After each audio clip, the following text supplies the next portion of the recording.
Okay, my dear brethren. Today we will be having a video study, and I would like you to pay careful attention to what you are hearing and seeing. Okay, my dear brethren. Now, first of all, please let us bow our heads as we start with a word of prayer. Please let us pray. Gracious, loving Father, please be with us on your Sabbath day. Give us wisdom and understanding. Help us to have sound-mindedness.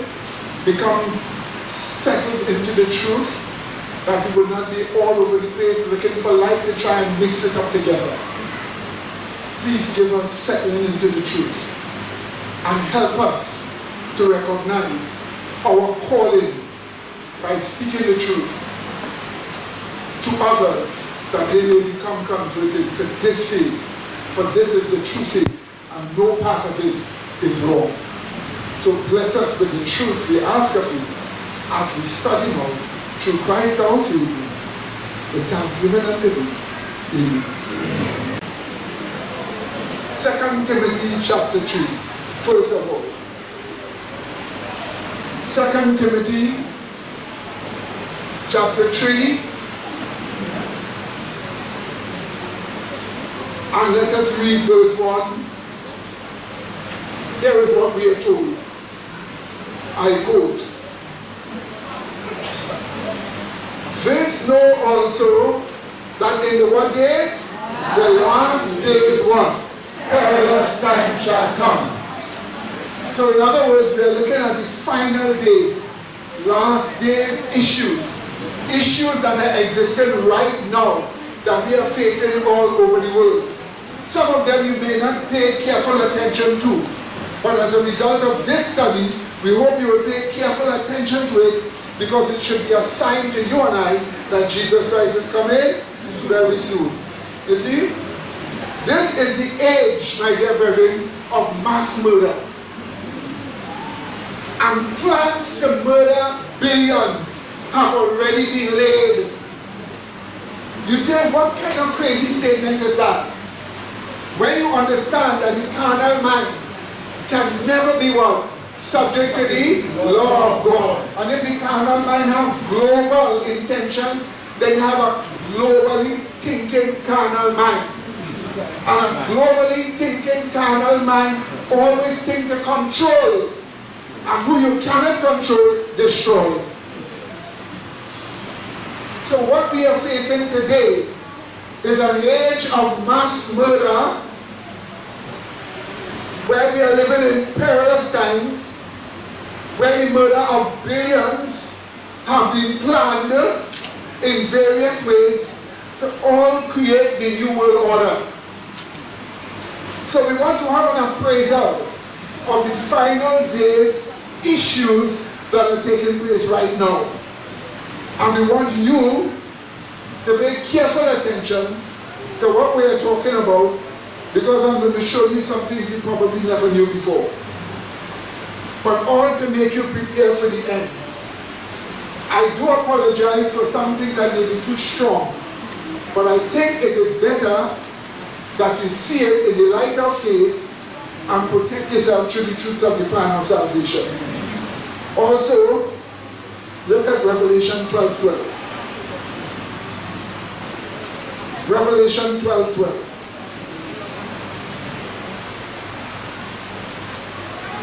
And verse 12. Notice this statement that is told to us here in verse 12. It says this, "Therefore rejoice ye heavens." So heaven is told to rejoice. Thus holy angels. Why should they rejoice? Because the one who was harassing them is no longer there. The one who was harassing them is no longer there. So that's why they are told to rejoice. But what are we told? Let's read on. It says, "Therefore rejoice ye heavens, and ye that dwell in them." What are we told? Woe to the what? Inhabitants of the earth and of the sea. Why? For the devil is what? Come down unto you, having what? Because he knows that he has but what? So the devil knows that he has what? A short time. And always remember, the shorter his time, the more his wrath. So after his defeat from Jesus, something he never imagined. He never imagined a common man with sinful human flesh, facing all the pressure that he faced. He couldn't get that person to choose him in one little inkling. So he was disappointed in himself. And he was angry. He was determined that nobody else should live the way Jesus lived. Because nobody else must have that victory. So he was super angry. He had terrible wrath. And he came down and he decided to just kill and kill and kill and murder and kill. And as the time gets shorter, and his final defeat by the 144,000 comes closer, he gets more angry.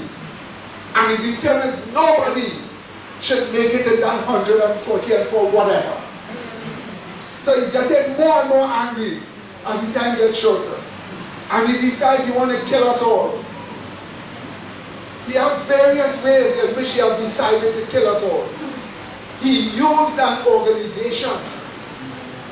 Turn to Revelation 11. We'll read 7, 8, and 13. He used an organization now to try and kill us whole scale. So the age of mass murder began. Let's look at Revelation chapter 11, verse 7, verse 8, and verse 13. 7. And when they shall have finished their testimony, the first and second witness, the Bible, the beast that ascended out of the bottomless pit shall make war against them and shall overcome them and what? Kill them. Now in symbol, the Old and the New Testament being killed is the Old and the New Testament being sufficiently destroyed in a nation. Who would want that to be removed by the devil? Because he knows the Old and the New Testament, or the first and second witnesses, give you great light. So get rid of it. Remove it. Now if you would seek to kill the word of God, what would he seek to do with you? Are you listening to me, my dear brother?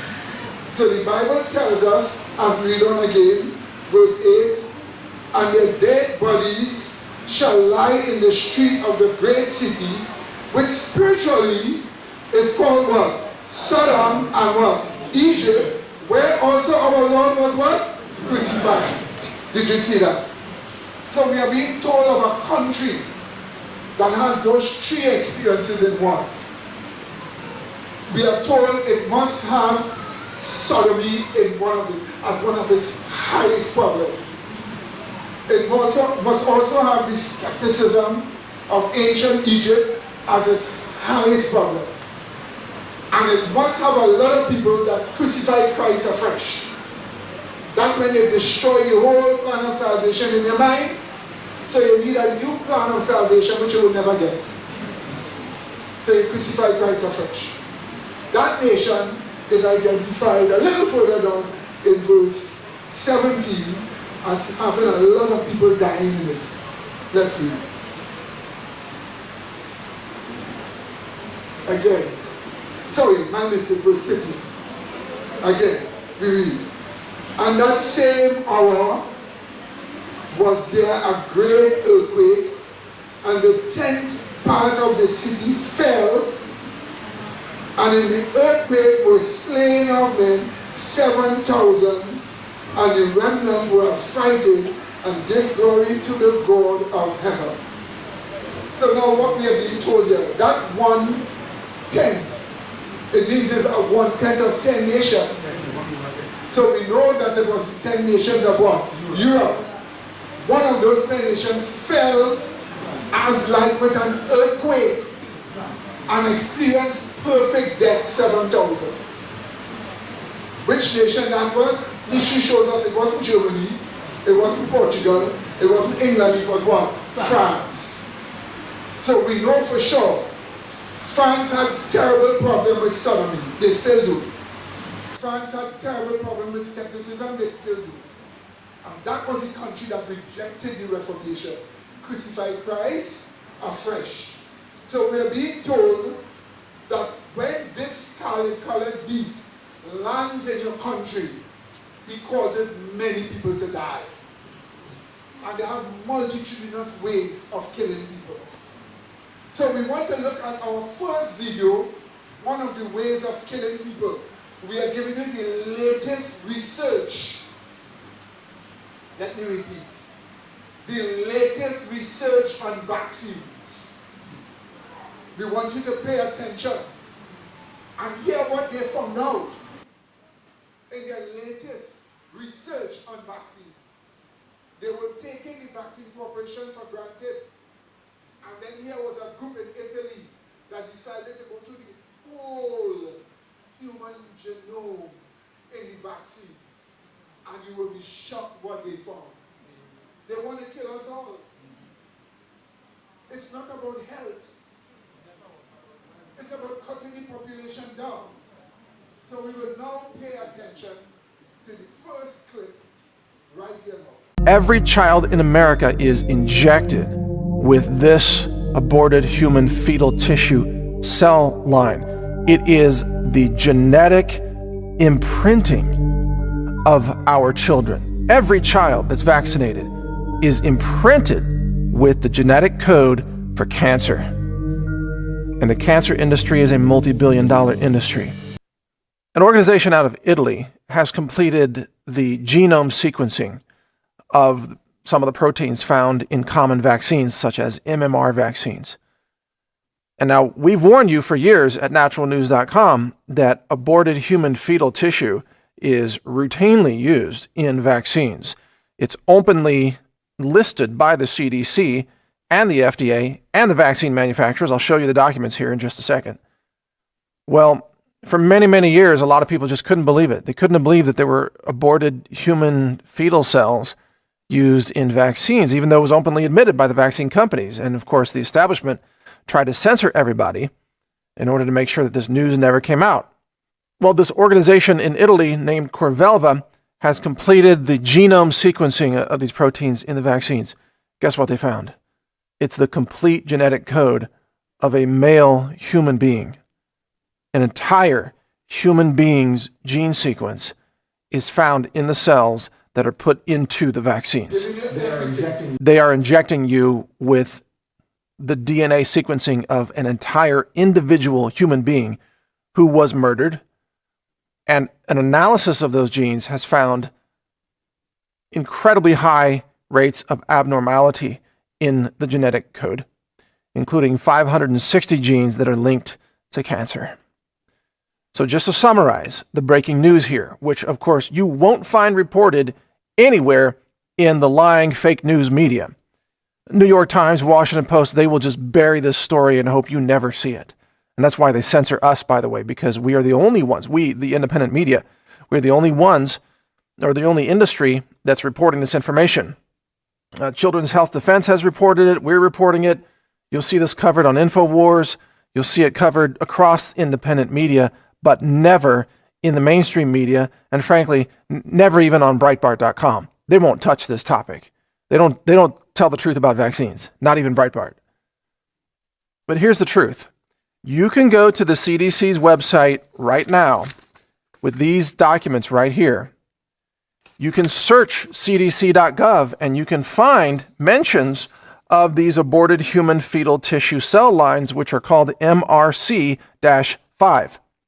MRC-5, according to the CDC, is used in Varivax vaccines, it's used in hepatitis vaccines, and it's used in varicella vaccines as well. And that's cdc.gov.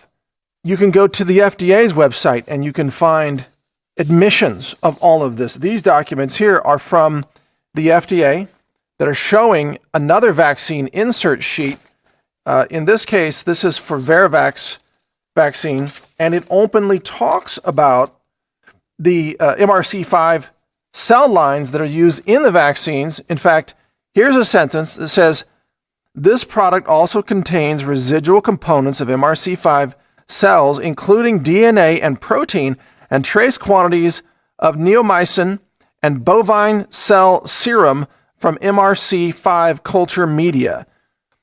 What they're not saying, I mean, they admit it right there, but only if you know the code words. What they're saying is they took aborted human fetal tissue cells from an aborted baby and they cloned them and they put them into the vaccines. And it's openly admitted. Here's another vaccine called Priorix Tetra. This is an MMR vaccine, measles, mumps, rubella, and varicella. And this says each virus strain is separately produced in either chick embryo cells or MRC5 human diploid cells for rubella and varicella. It's right here. This is admitted by GlaxoSmithKline. This is from the GlaxoSmithKline website. And now we have Children's Health Defense, which is run by Robert F. Kennedy Jr. and an incredible staff there, that has gone public. New data shows aborted fetal cells in vaccines. And this is summarizing the new study that has just come out from this Italian science organization, Corvelva, that has found the entire human genome sequence of a male fetus with 560 genes known to be associated with various forms of cancer. It's in the vaccines. They are injecting you with the entire genetic blueprint of another human being who was murdered and who has hundreds of genes linked to cancer. Now you tell me, why is this being covered up? Why does this vaccine industry have absolute legal immunity where no one can sue them? Why is there no inquiry into this? Why is there no Republican, no Democrat, no one will talk about this except Robert F. Kennedy Jr., who, by the way, deserves like the Medal of Freedom award or something. President Trump should award this guy something big. I mean, frankly, RFK Jr. should get the Nobel Peace Prize, not Greta Thunderpants or whatever her name is, the climate hysteria lunatic child.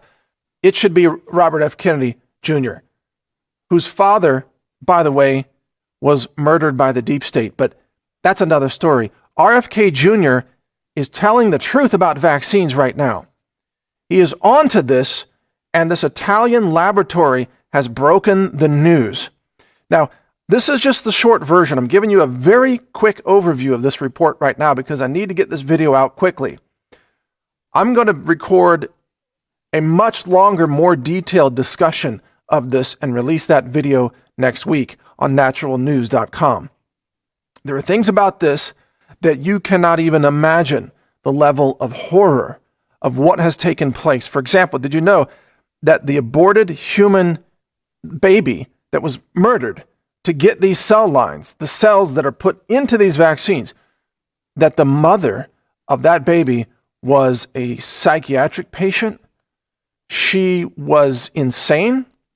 So you have the murdered baby of an insane mother infested with cancer cells, replicated for decades since the 1960s, over and over and over again, and then deliberately put into vaccines that touch all of our children. Every child in America is injected with this aborted human fetal tissue cell line.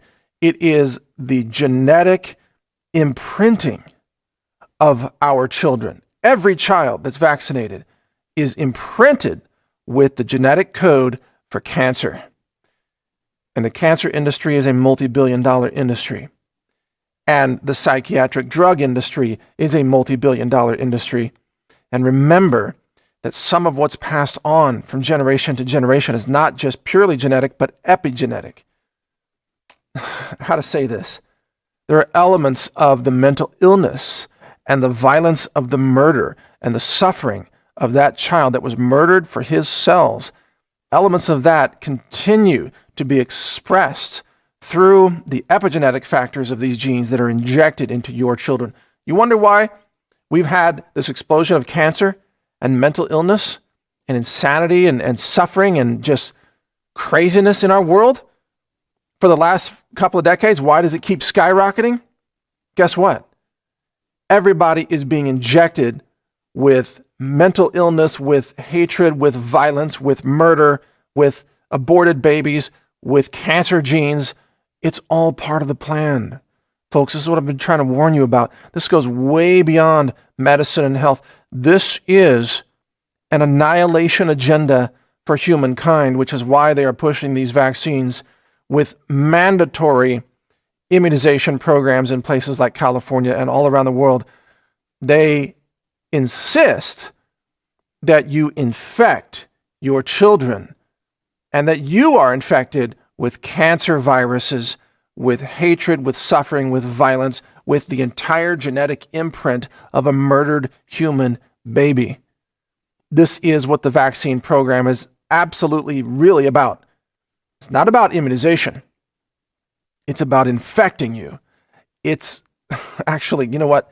I'm going to save it for the longer video because there's an element to this that you probably can't even believe. I mean, most people in America don't even know that there are aborted human fetal cells in vaccines, even though you can go on to duckduckgo.com right now and you can just type in a search. Just type this in, site:/cdc.gov space MRC-5. It'll bring up the documents.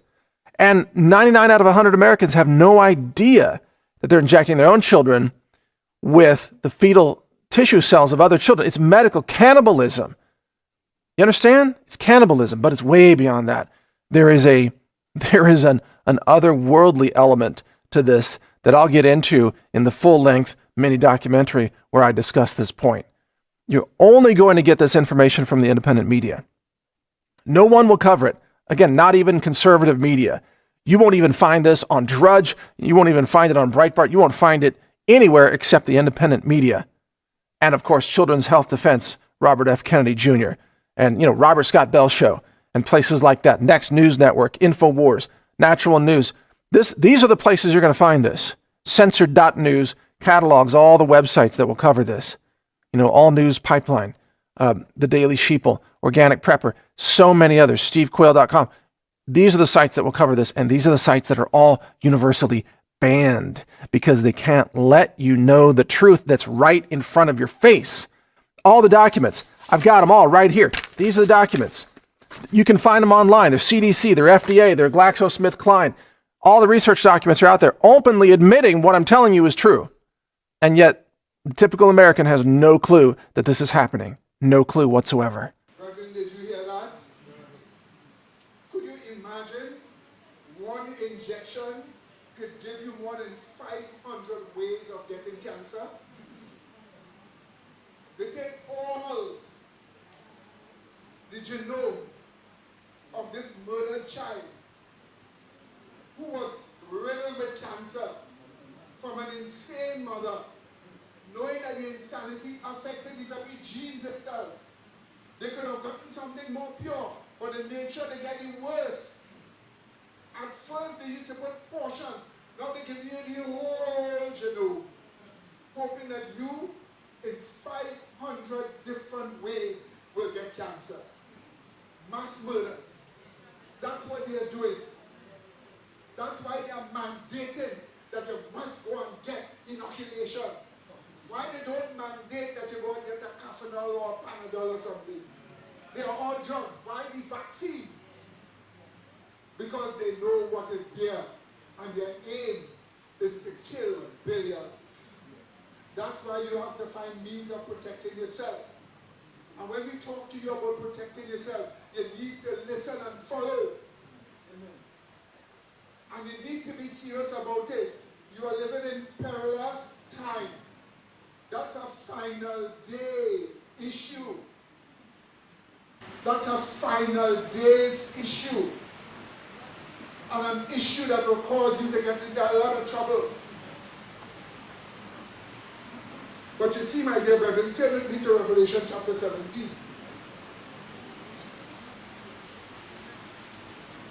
This is the age of what the Bible calls the scarlet colored beast. So in this first chart here, this chart tells it to you plain.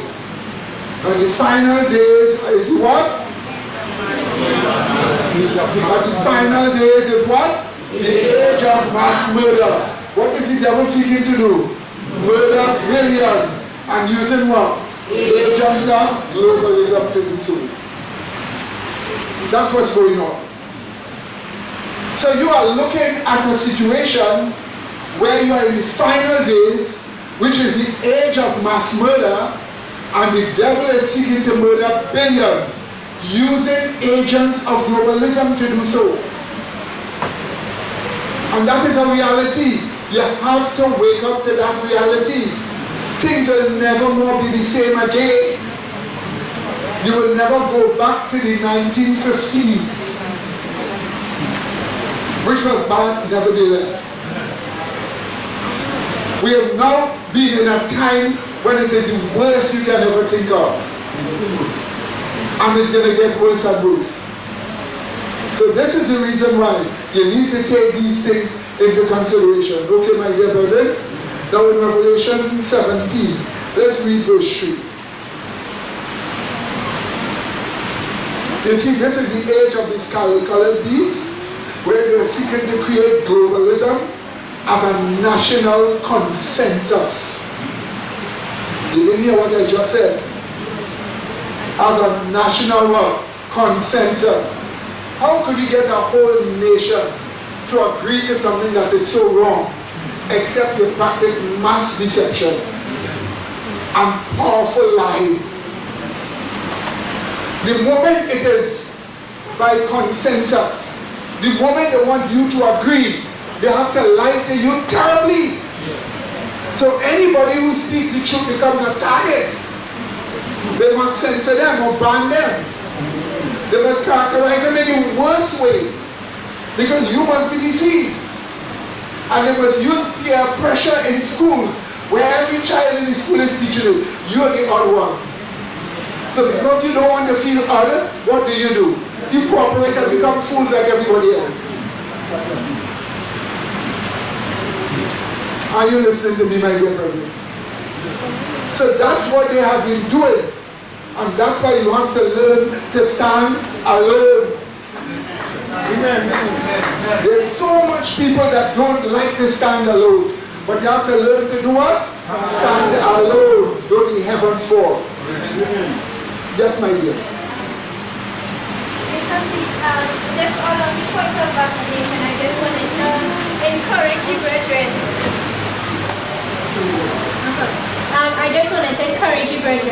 Not to be deceived in thinking, while we have the truth and others may not have it. There are doctors that say, well, go ahead, you can get the vaccine, you can take certain things, so the effects will be so bad, and then, somehow your body will clear it. There has been no studies proven to show that the use of natural remedies and so forth will take away the effects of already having aborted fetal tissue in your body. There are no studies done to determine that. So why take the risk of saying, well, I will take this and then I can take charcoal and then I can take this and then I can take that. Who knows what damage would have been done already from the onset? So be not deceived by doctors who tell you to do that. Do not take it at all. Amen, brethren. Alright, so Revelation chapter 17, verse 3. Let's see what we are told here. I quote, so he carried me in his spirit, away in the spirit, into the wilderness, and I saw a woman sit upon a scarlet-colored beast. Notice what is on this beast, full of names of what? Blasphemy. Notice this, right? So this scarlet-colored beast is what we are told of. Let's read in verse 12. Verse 12. And the 10 horns which thou sawest are 10 kings, that is Europe, which have received no kingdom as yet, but receive power as kings 1 hour with the beast. So 1 hour we know to be 50 days. The last 15 days of this earth's history, these nations of Europe will be fully taken over by this scarlet-colored beast. That's what we know. Let's read on again. Notice what we are told in verse 13. These have one mind. The Greek word is opinion. These have one opinion, and shall give their power, their constitution, and their strength, their executive authority, unto what? The scarlet-colored beast. Now, how do you get all these nations that have one opinion? By consensus. How do you get all these nations that have one mind or one opinion? By consensus. How do you do that? You have to convincingly lie to all. You have to make sure they don't have the light of the gospel which move lies. So you have to crush Christianity's lie, preaching, and present it as lies to the people. So once you crush Christianity's preaching and present it as lies, then you have to present your lies. And I convincingly that people will say, oh yes, look at this great earthquake that takes place here at global warming. Do you know they actually blame the man's privacy for global warming? You want to know how somebody could reason that way? That's crazy, you say. But we're talking about scholars speaking. Damn you if you're a man. They should cut everyone out from all the men because they're causing global warming. Have you ever heard anything as ridiculous as this? Yet that is how far they have gone. We may laugh at it, and it is ridiculous. But that's how far they have gone. She said they should go first, be the example.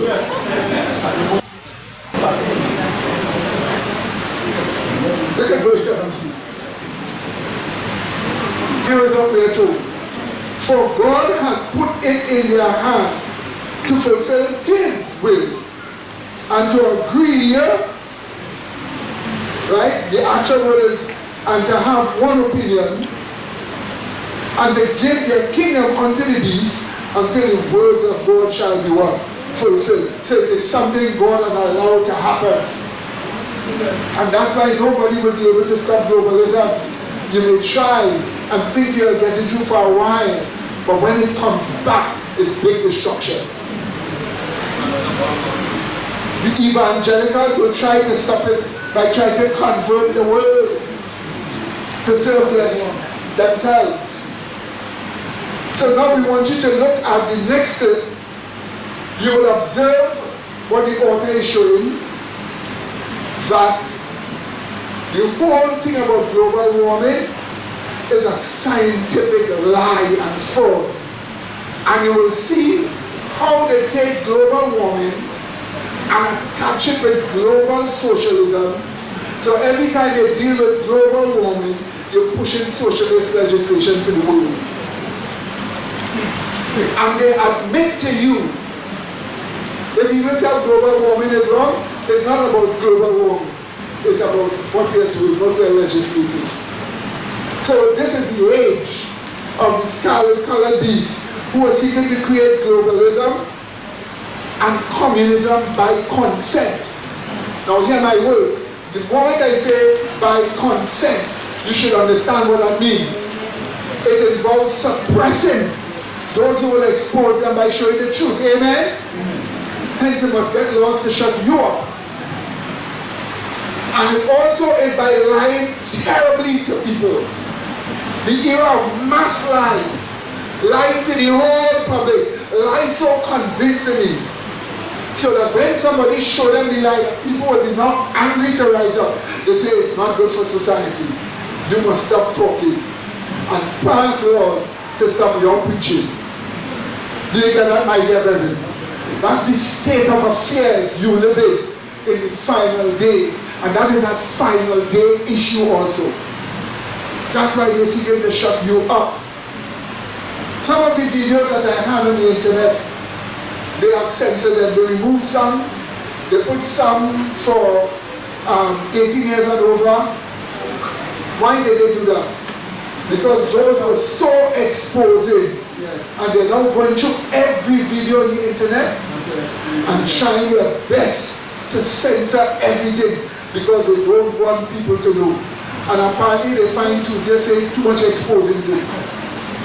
But say what? They touch one another, one comes. They touch one another, one comes. And when we hit right on what you see there, that's the free side where nobody is censored. So don't worry about that. We're going there soon enough. It does come like a cancer, it does come like this practical common sense. Yeah. Now it's the dominant way to make more common sense. If it is, we go to different videos and you obviously we different like common sense from the 1800s and all of a sudden, in the 19th century all of a sudden, it changed.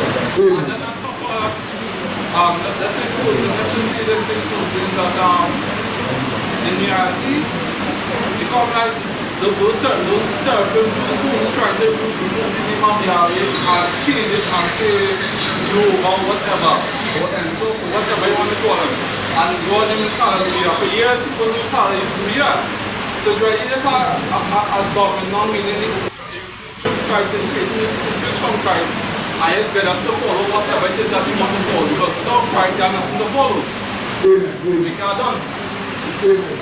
So now let's look at the next video. Now please again I beg you. This is a school.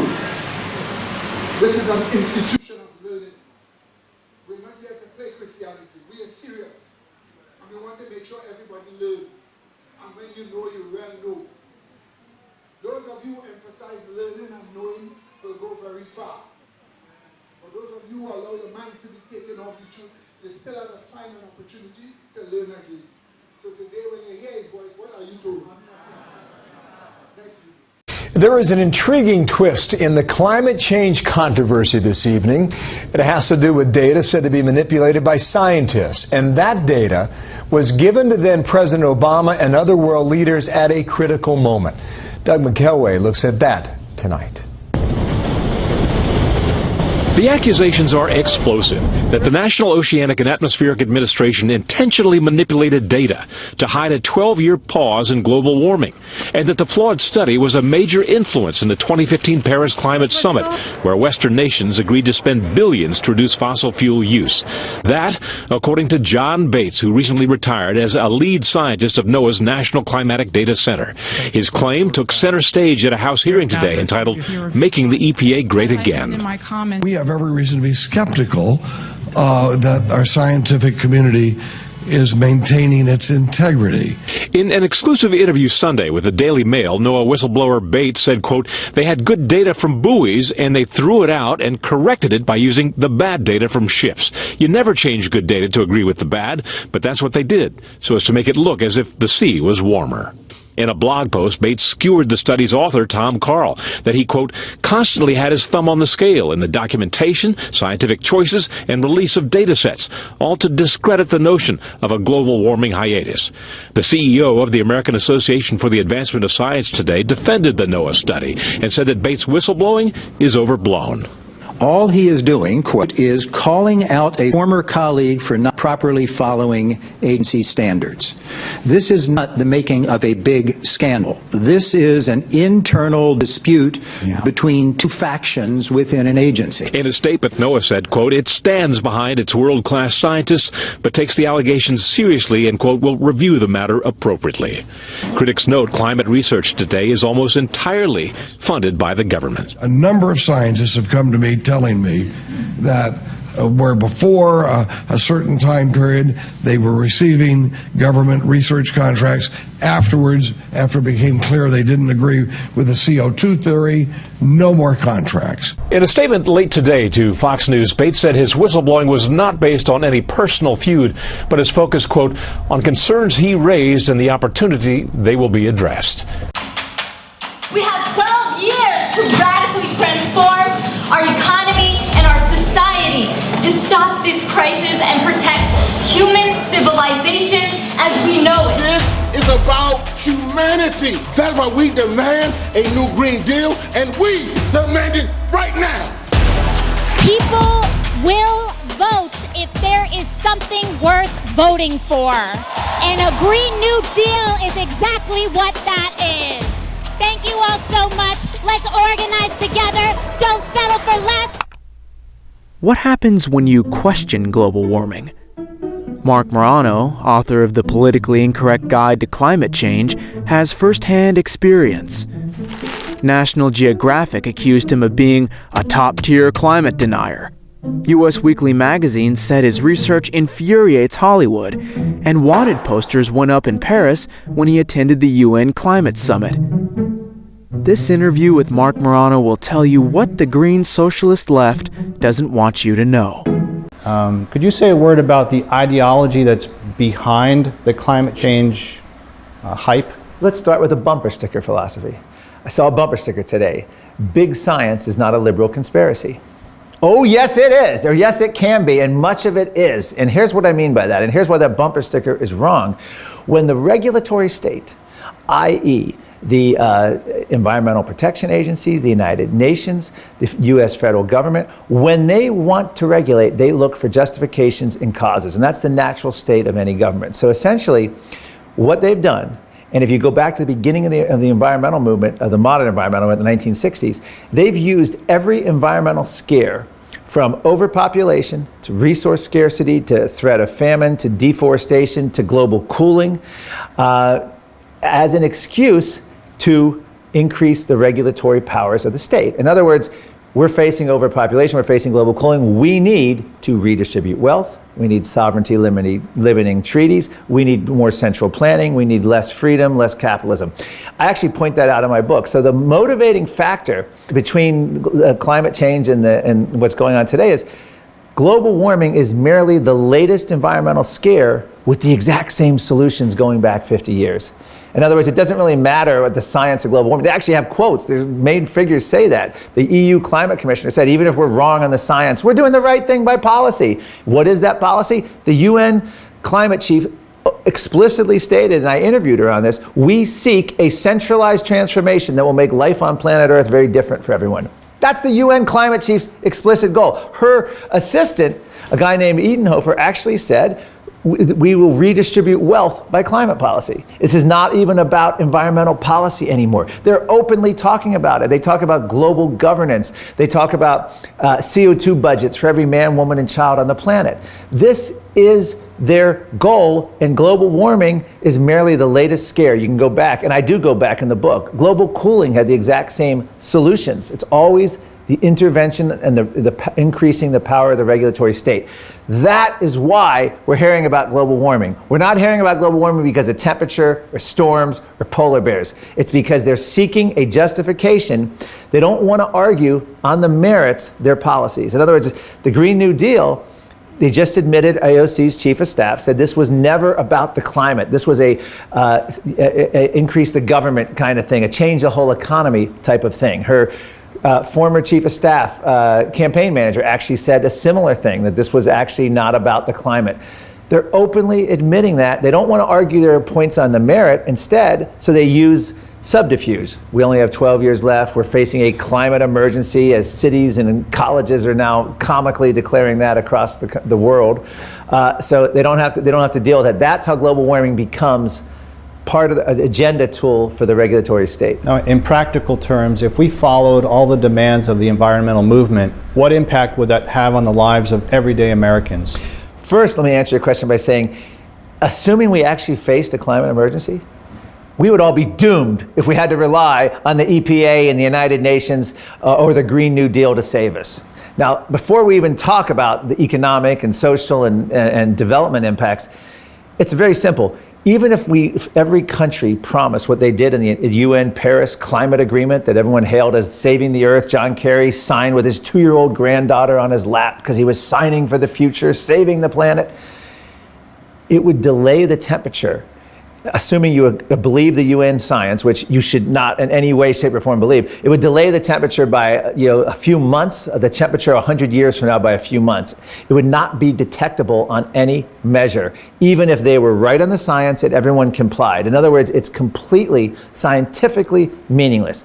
Green New Deal, same thing. Using the EPA's own models, it would have no impact on the climate. Zero. Wouldn't even impact global emissions, let alone the possibility of temperature or storm. So we start out by saying These are all symbolism, and they will admit that there's nothing they're proposing which would have any impact. In fact, one of the quotes I have is an Ivy League scientist who says, the policies prescribed, no policies proposed as of yet would have any impact on the climate if in fact the climate was controlled by CO2. It's all window dressing. Having said that, they will have huge impacts. The UN Paris Agreement, most expensive treaty in world history.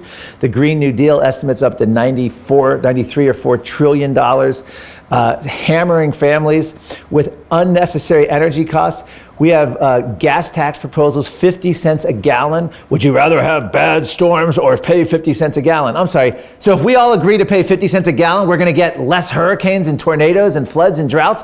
What era are we living in? They're essentially saying your SUV controls the weather the same as your car controls it. So it's a way to transform the economy, massive wealth redistribution, massive central planning, with literally bean counters affecting every aspect of your life. And I say that because the UN chief has actually said we need to treat meat eaters the same way we treat smokers and relegate them to a section of a restaurant or outside or ban it completely. We need to stop gas-powered cars, ban that, make them all electric, despite the fact that electric uses all sorts of rare earth minerals that you need massive amounts of fossil fuels to get, and battery technology, and they're no more earth-friendly. We need to affect our diet, agriculture. They're going after cows. They're going after your appliances, Energy Star, Department of Energy, every aspect of your life. Your washing machines, your dishwashers, less efficient, less powerful, more efficient, but less powerful than they were 15 years ago. Low-end appliances 15 years ago outperform high-end ones today because the government is slowly choking the life out of everything and making them less and less powerful, all in the name of saving the planet. Same thing with cars. The SUV has been statutorily killed, and the Trump administration is trying to save it. But it looks like we're looking at 54.5 miles per gallon coming up in a few years. Automakers are going along. It's just cars, they're every tentacle you can imagine. They're reaching into our life. There's talks about controlling thermostats, CO2 budgets, carbon ration cards from your employers have been proposed in Europe, where your employer monitors your train, airline, home energy use. So it's just that it's a level of control we've never even contemplated. That's the future of this regulation, and it's all in the name of saving the planet, going green. Also deals with population issues. Al Gore actually said Africa will have more than China and India combined in the next century, later this century, by 2050. And he said we need ubiquitous fertility management to fight it. This is a white, wealthy Western politician suggesting that there's going to be too many Africans in 50 to 100 years from now, and we need to do something about it.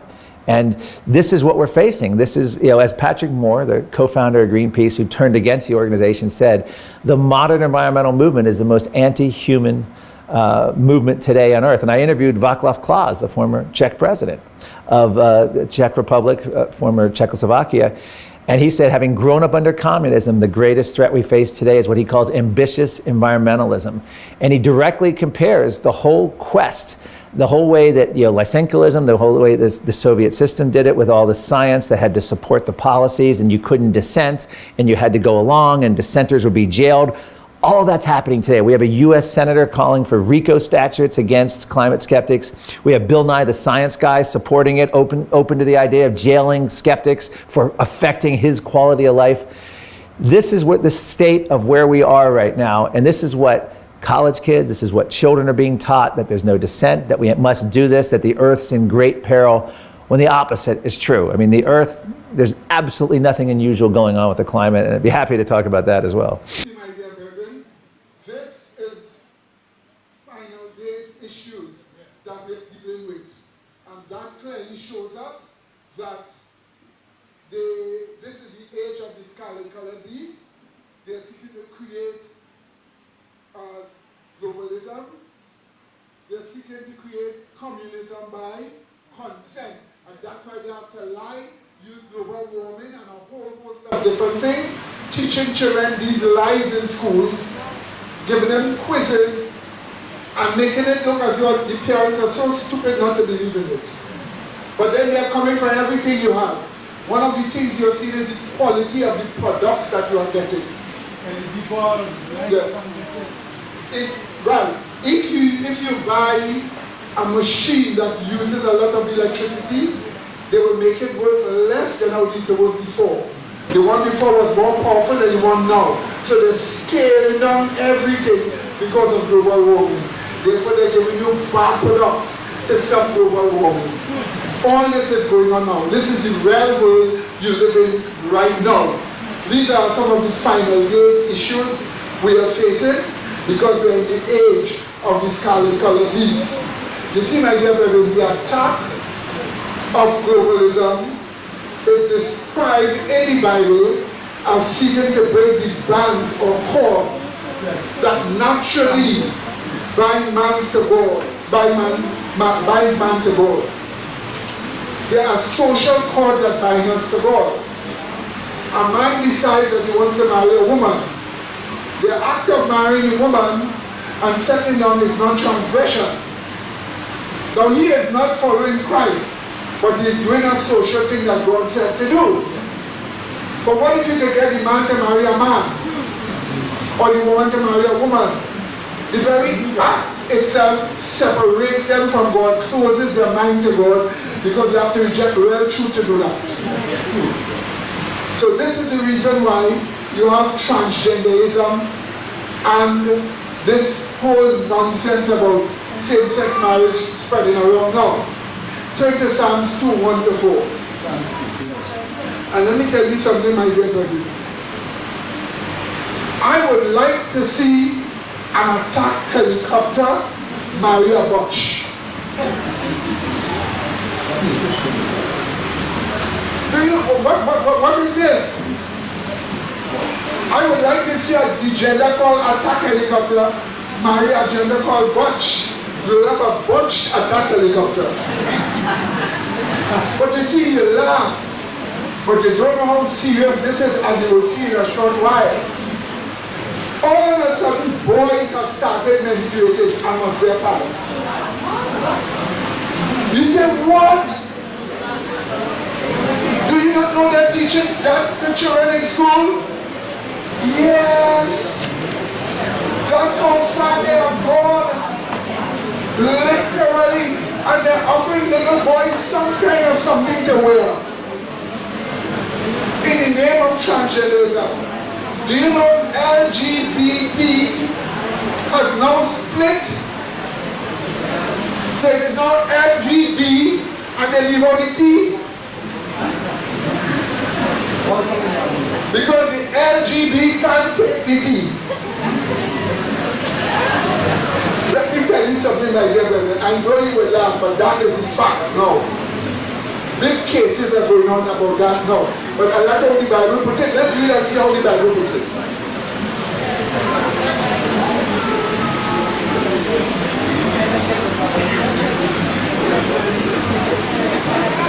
Okay, let's look at it now. Psalms chapter 2. Here is what we are told. I read from verse 1. Why do the nations rage? The actual word is conspire. And the people, the nations, imagine a vain thing. The kings of the earth set themselves, and the rulers take counsel together. That's a conspiracy. If rulers taking counsel together to do something, that's a what? Conspiracy. So the Bible does tell us there will be a global conspiracy. They don't like it, the Bible says so. So they take counsel how? They take counsel how? Together. And what is their counsel?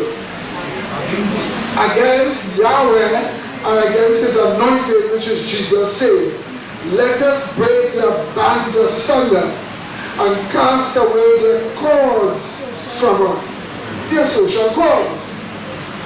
And then it goes on saying, he that sitteth in the heaven shall laugh. The Lord shall have them in what? Derision. That's why. So the LGBT. And they have little boys now. They're selling always for little boys now. I don't know what they expect to happen, and they don't even want to think about it. I don't even want to think about it. Did you see what's going on? Did you see what's going on? In fact, look at Genesis 1. Look at Genesis 1.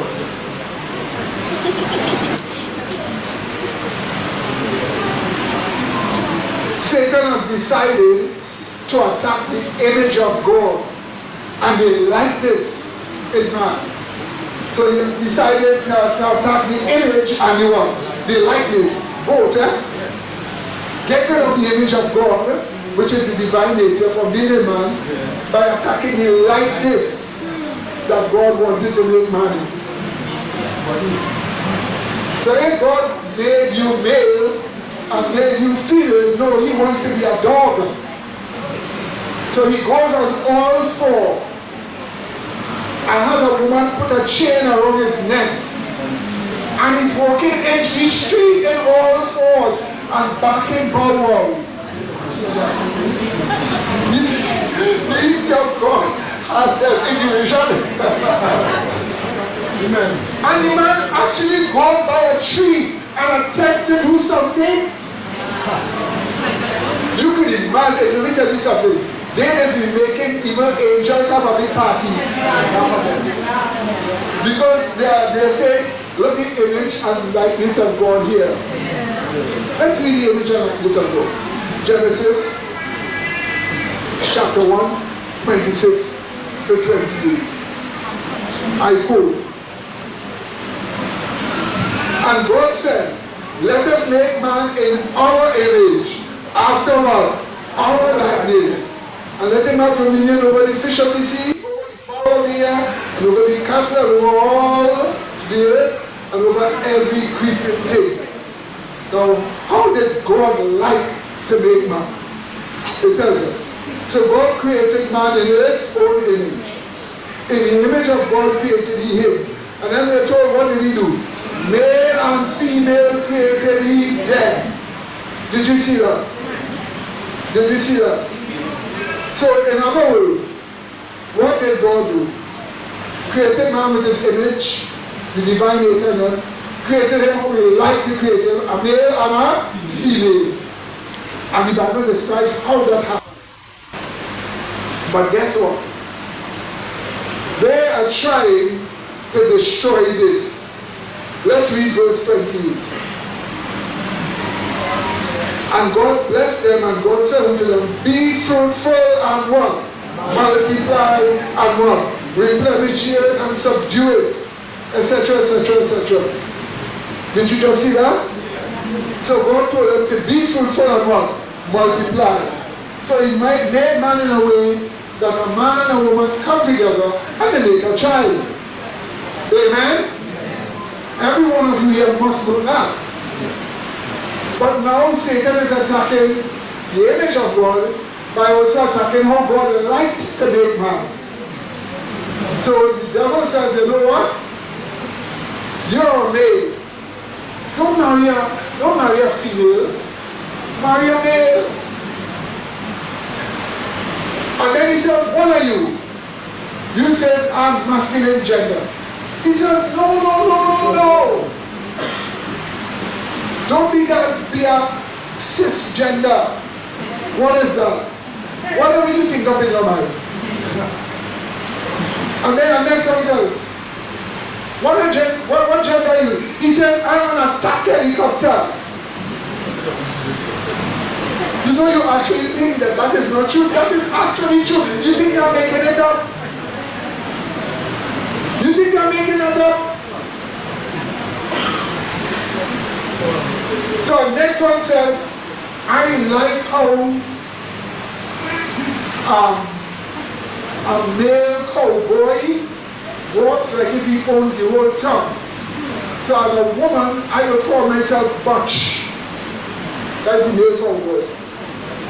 So although I'm a woman, I am not really a woman, I am Butch. But then attack helicopter me Butch.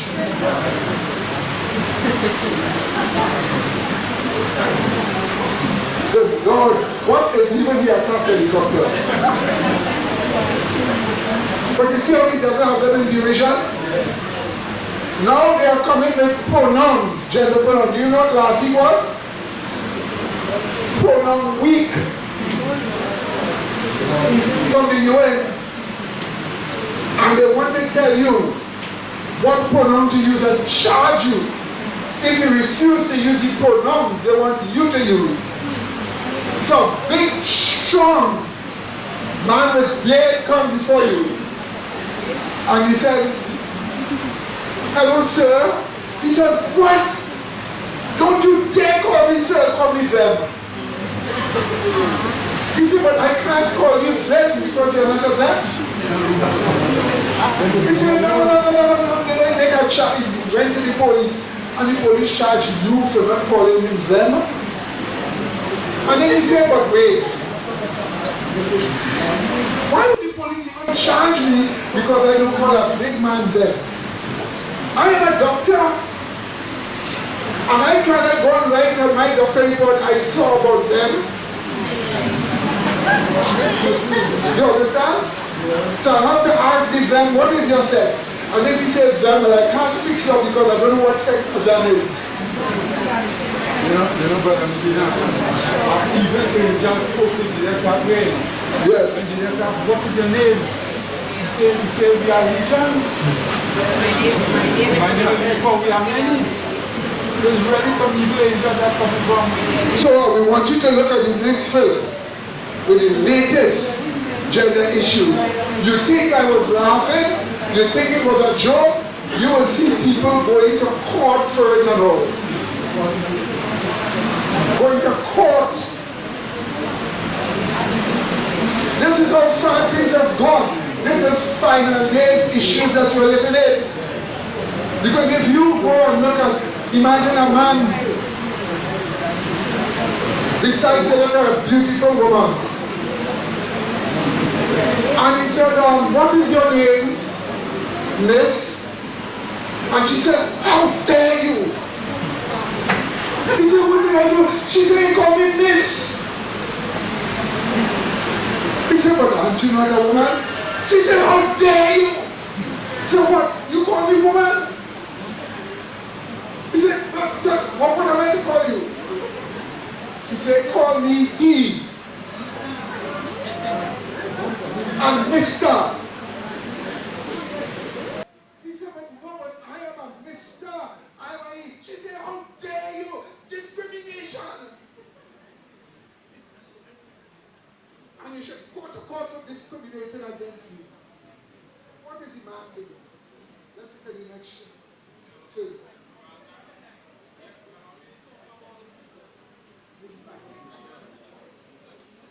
So you said something that I think many people would in their hearts think is obvious, but very few people are willing to say out loud.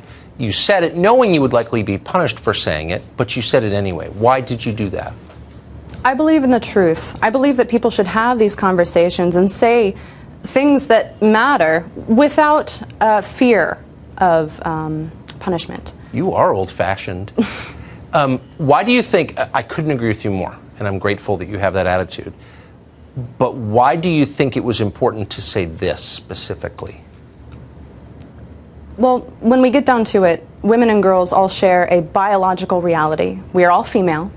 But if any male person can call himself a woman or legally identify as female, then predatory men will do so in order to gain access to women's single-sex spaces, and this puts every woman and girl at risk. That's from the beginning. I don't weigh in on this often because sexual politics is a morass, and it's not worth it, to be totally honest with you. But I have enough daughters that I care, and my instinct has always been this change in our society, which we never debated, the terms have never been clarified, is not going to be good for girls in the long run. Do you share that concern? I definitely do agree.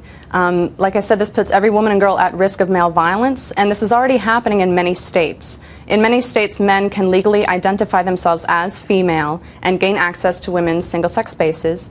And sports is just one institution where men are taking titles, scholarships, and this is a problem. So it seems like a real problem. Why wouldn't women's groups who exist to carry the banner for women raise the alarm about this? Women have been speaking out about this for decades, but we have been effectively silenced. Many women, like myself, have been pushed out of spaces that we built, spaces that are intended to include us, simply because we acknowledge biological reality. The letters in the acronym share not much. The L, G, and B are based on sexualities. They're based on sex, biological realities. Yes. But the T is based on gender identity, which is not based in biological reality. In fact, I would argue that it's opposed to biological reality. The LGB is very different from the T, and I don't think it's fair to lump us all into the same acronym. And they were trying to get it published, and they intentionally, they said if one of us understood it, we would write a paragraph, and if one of us understood it, then they'd have to change it until it absolutely made no sense at all. So here's some of the examples in this double peer-reviewed study that got high marks. We conclude that penises are not best understood as the male sexual organ or as the male reproductive organ, but instead as an enacted social construct that is both damaging and problematic for society and future generations. The conceptual penis presents significant problems for gender identity and reproductive identity within social and family dynamics. It's exclusionary to disenfranchised communities based upon gender or reproductive identity. It's an enduring source of abuse for women and other gendered marginalized groups and individuals. Is the universal performance source of rape and the conceptual driver behind much of climate change. Okay. Toxic hypermasculinity derives its significance directly from the conceptual penis and applies itself to supporting neo-capitalist materialism, which is a fundamental driver of climate change, especially in the rampant use of carbon-emitted fossil fuel technologies and careless domination of virgin natural environments. We need not delve deeply into criticisms of dialectic objectivism or their relationships with masculine tropes like the conceptual penis to make effective criticism of exclusionary dialectic objectivism. All perspective matters. They write, if you're having trouble understanding what any of this means, there are two important things to remember. First, we don't understand it, and we wrote it. Nobody does. This problem should have rendered it unpublishable in all peer-reviewed academic journals. Second, these examples are remarkably lucid compared to much of the rest of the paper. Well, it's pretty hard to find actual... Did you just catch what you heard? Two scientific papers. They don't even understand it when they wrote it and they got high marks. Is that what we have come to in the final days? The man's private driver of capitalism and global warming. Good Lord.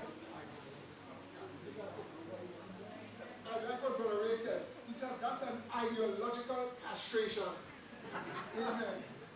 That's how far they have gone. Now we all watch and laugh at this, but this just shows you we are living in the last days. And that Jesus Christ is coming. So you need to learn the Bible soon. Real good. Real good. Because that's what they say. So now this poor girl in school writing her thesis and use the word mankind. Who tell her to say that? Offensive conduct on university campuses these days, but that doesn't stop professors from hallucinating it. Caitlin Jeffers is an English major at Northern Arizona University. On a recent paper, she had a point deducted from her score because she used the word, brace yourselves now, mankind to describe humanity. Her professor, Ann Scott, warned her that this was inappropriate gendered language, contrary to how the word has been used by almost everybody for centuries. Scott said mankind referred only to men and was therefore sexist. Caitlin Jeffers joins us now. Caitlin, thanks a lot for coming on. Thanks for having me.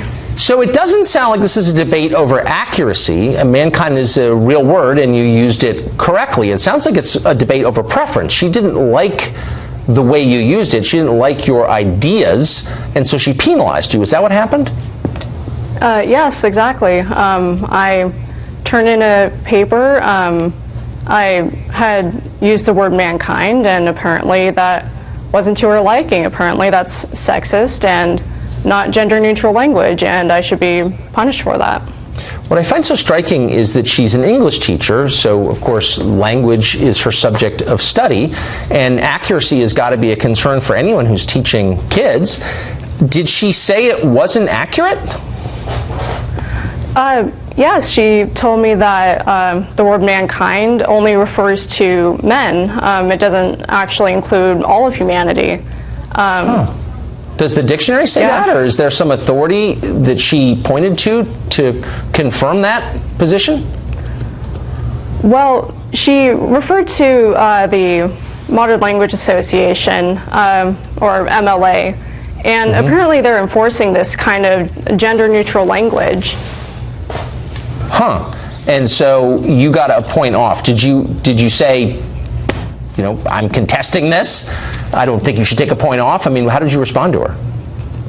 Well, I met with her after I saw that she had marked me off, and I had a discussion with her, very civil, but she told me that using the word mankind was sexist and against women. It apparently has a history of holding women down in some fashion. So always have decided to make sanitary pads for boys. And then the boys, the transgender, start to tell always, don't put female sign alone. It is sexist. So this big company bow to it. Let's see what it is. Let's see what happens. If you can read me.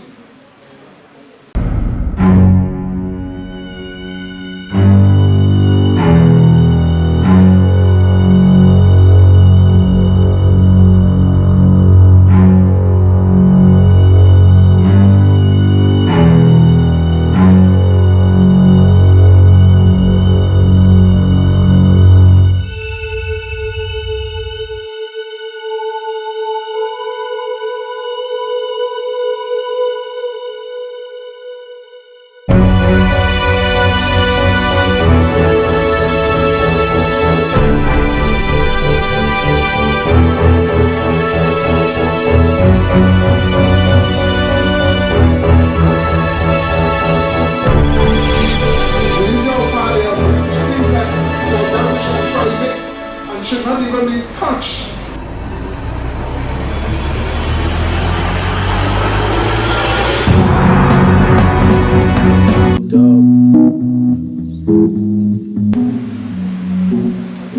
We have controversy with female penis symbol from packaging and menstruation products.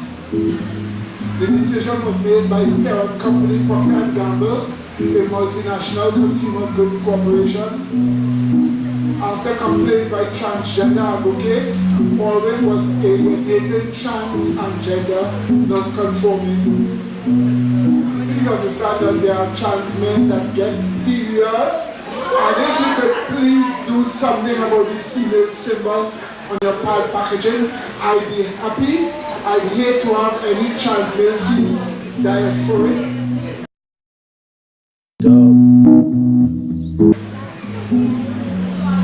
LGBTQIAP+ health experts applauded the decision, saying it was a step forward for trans.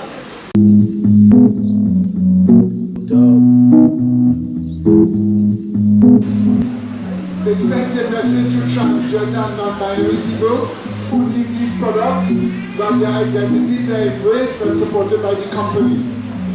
Less empower girls, etc. Menstruation can occur for anyone with, well, okay.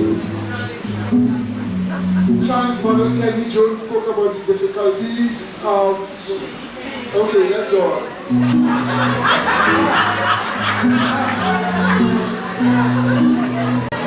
Already acknowledging it's just women. Wait, it's not just women that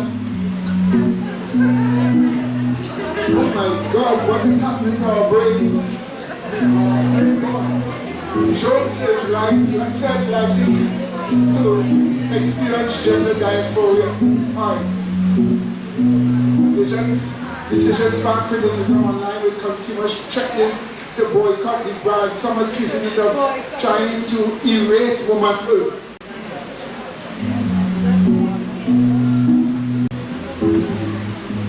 I am officially boycotted always for all. Amen. So one day after that, I wouldn't say, watch this one. Oh. So I had the television on, and I am on the internet putting some video up, and suddenly an advertisement comes before me. I turned around and I said, what? This is the advertisement. On television.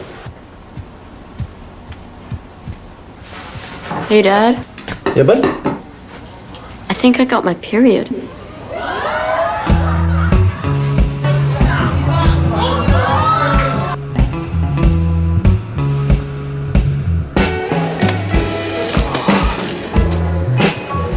Let me help you. Oh, thanks. Thanks. I'm gonna get you Sorry. lead on that. Do you have a tampon? Yeah. Thanks. Just part of growing up. Come here.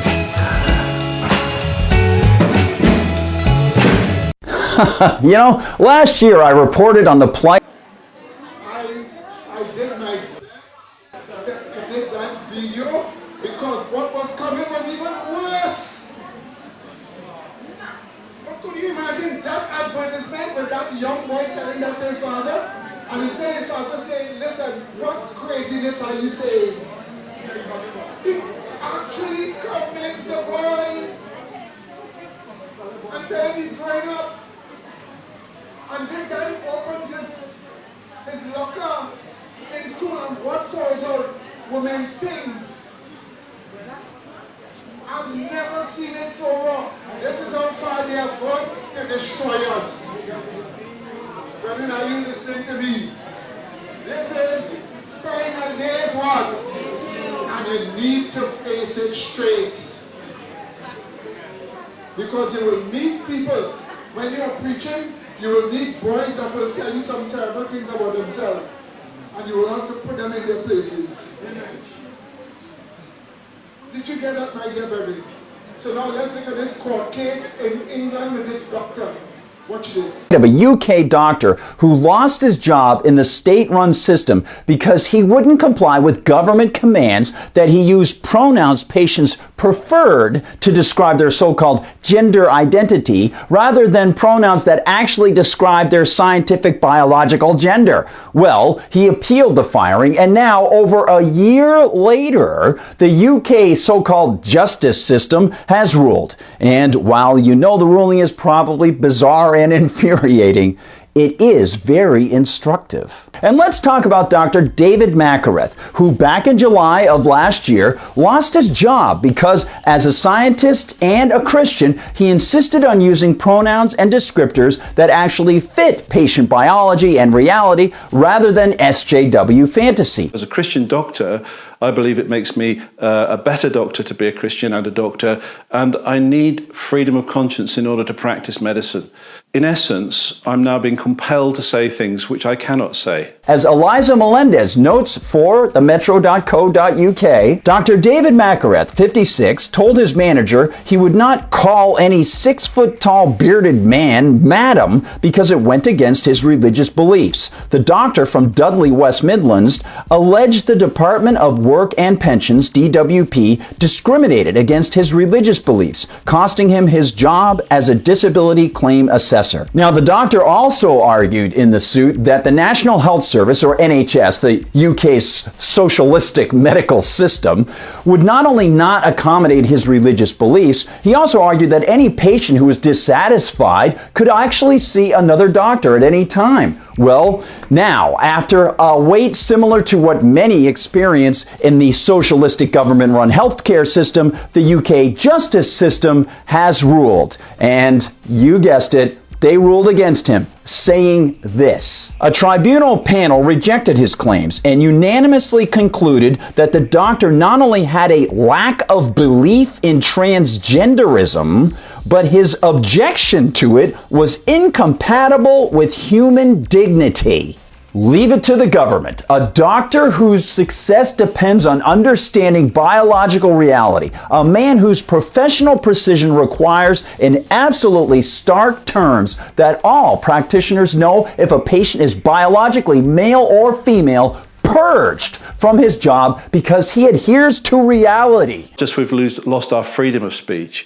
That's bad enough. But now we are absolutely compelled, because of this need to have a belief in transgenderism, because of this lack of belief in the Bible's reference to human dignity, we are compelled now to use language in a way which has been prescribed for us by other parties with whom we disagree. And all this while the cult-like, fiction-embracing court tribunal has the pernicious gall to stake a claim on so-called human dignity.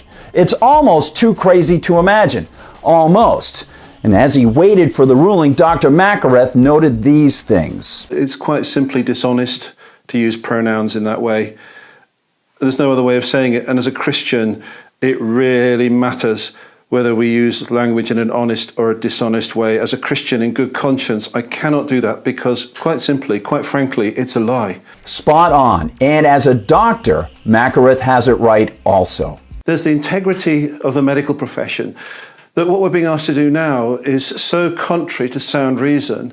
I really do believe that a profession such as the medical profession, which depends upon its intellectual integrity, its academic rigor, cannot maintain that once it starts to embrace arguments which are contrary to reason. But collectivism isn't based on individual reason. It is entirely founded on the state overcoming individual reason and choice. It is the political herd trampling the individual, cultish belief stifling the truth. We're being told to live and practice a lie.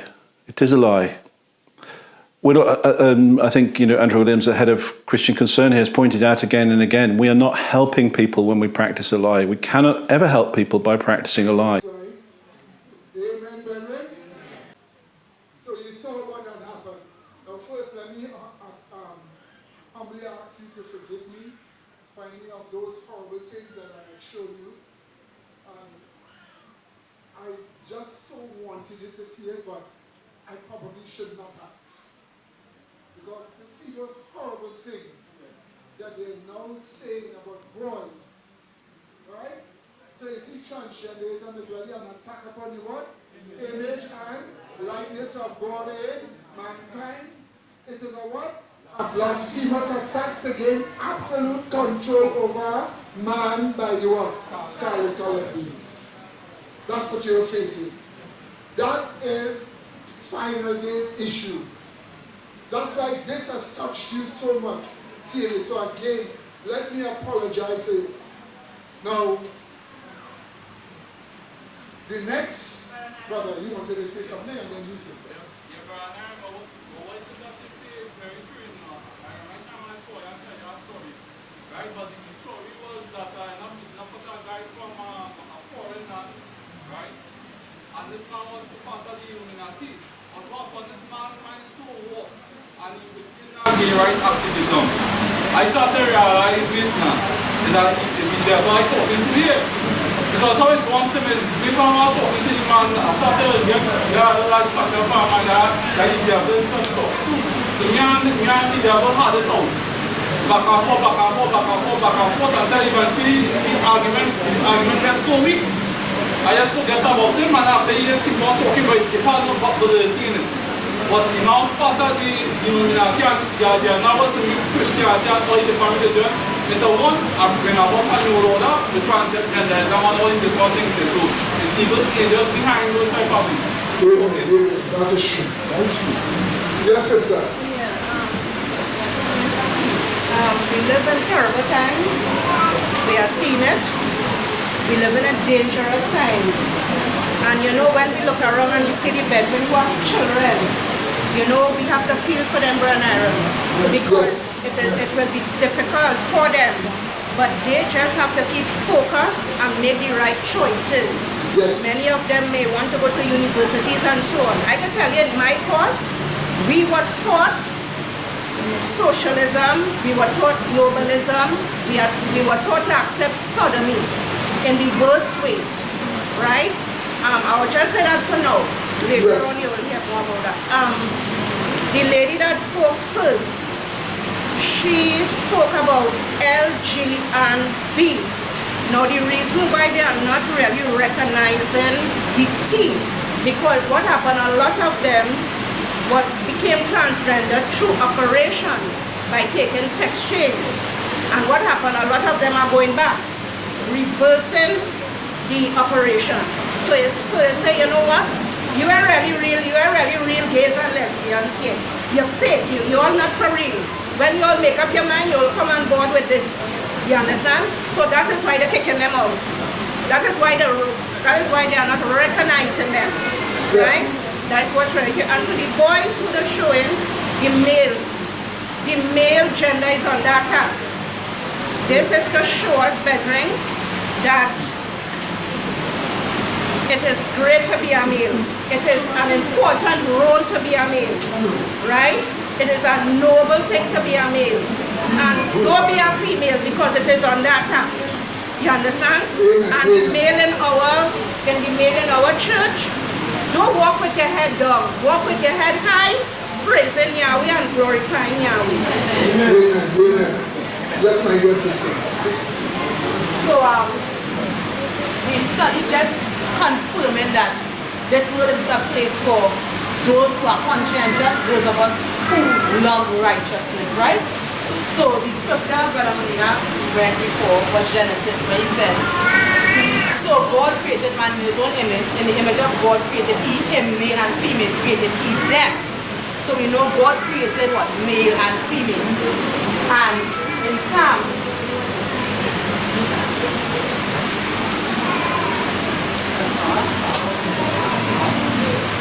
in Psalms 30, verse 5 and verse 6, it says, every word of God is pure. He is a shield unto them that put their trust in him. Add thou not unto his word, lest he reprove thee, and thou be found a liar. So, it is clear. We know that we are called to what? Sin-freeness. And we ought not as Christians to add on to the word of God. The word of God is clear. God created two genders, male and female. Right? And we know each of them has specific things that pertain into each of them. Right? And we are told that we ought not to add to God, but otherwise we'll be what? In sin, we'll be lying. So really and truly what they are doing, they are trying to make liars out of all men, so that they will keep us in sin, so that we will not be saved, because we know that no man will be saved in sin. So we cannot continue in this world, because by the time they finish with us in this world, there will not be one righteous person upon this. So we have to go. Amen. And also remember, once a man says he's a woman in transgenderism, and he runs in women's sports because of the muscular tone of his body, he will win. And it's so what's happening now that every woman's activity that men who call themselves women partake in, they are winning. So the women are feared, rejected. So now the greatest women among women are men who claim to be women. So the women are so angry. They're saying, move the T from LGB. Because there's nothing called transgender.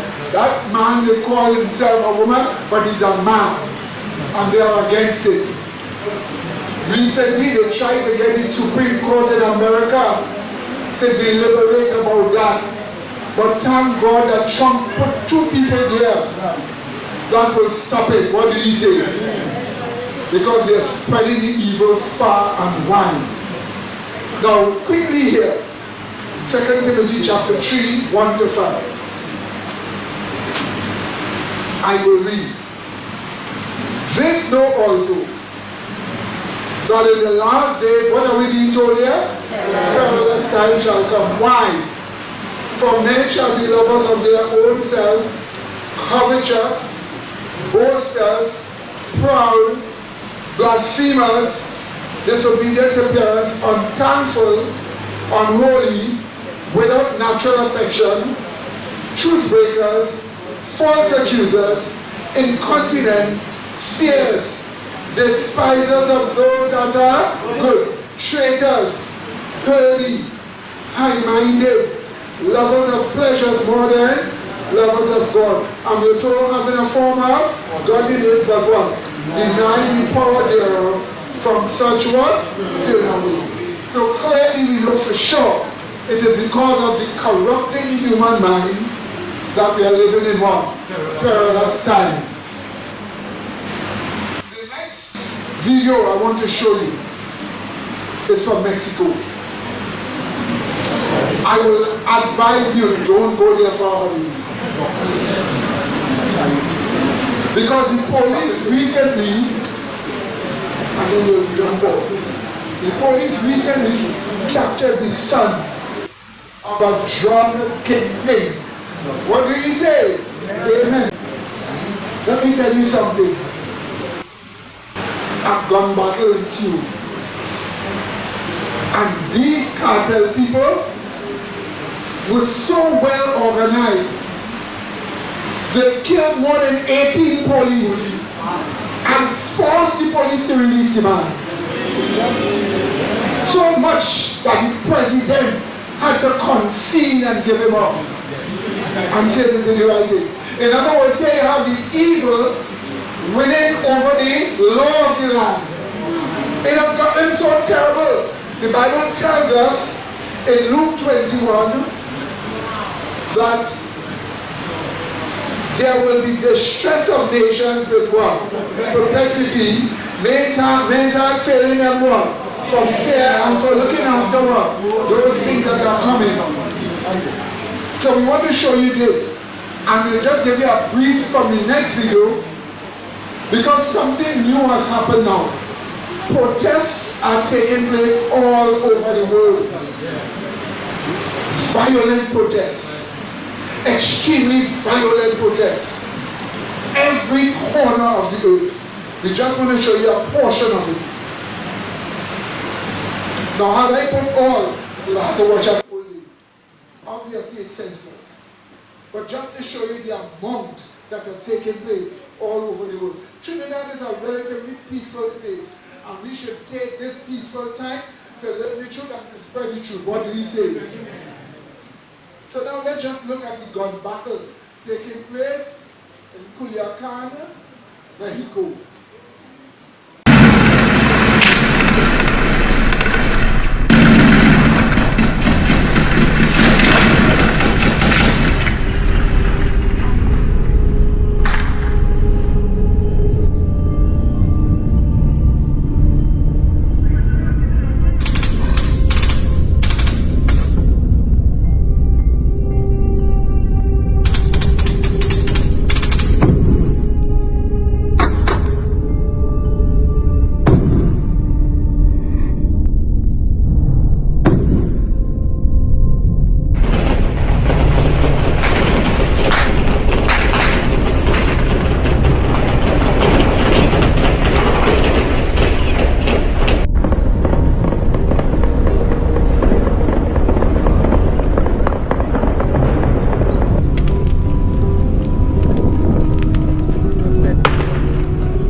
Mexico's president has insisted the government was right to do so.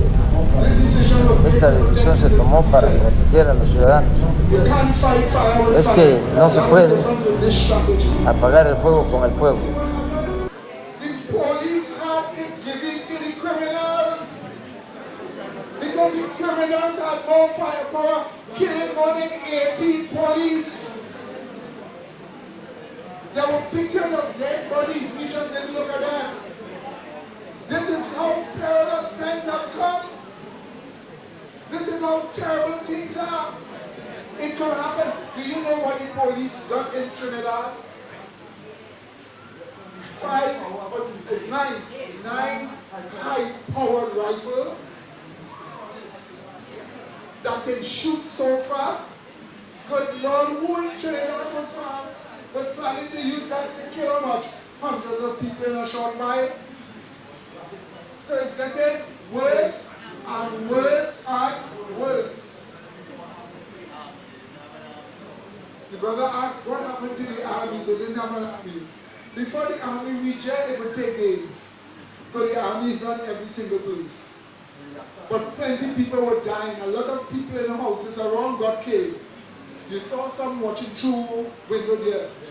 So for the sake of stopping people from dying, and after they lost more than 18 police, they surrendered. The police actually opened their vehicles in their jail and let the man go.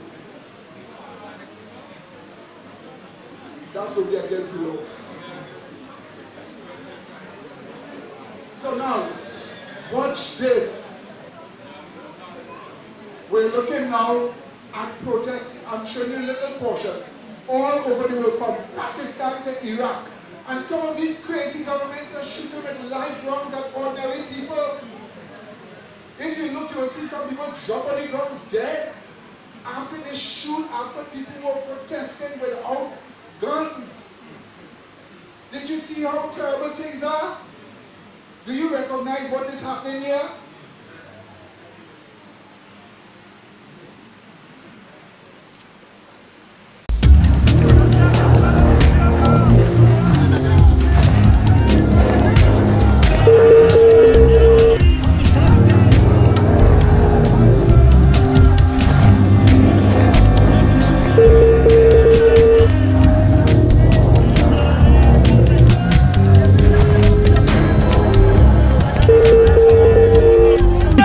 A wide mix of Ukrainian nationalists marched through the capital, Kyiv, registering the rising anger here that Ukraine's president may be about to cave in to Russia.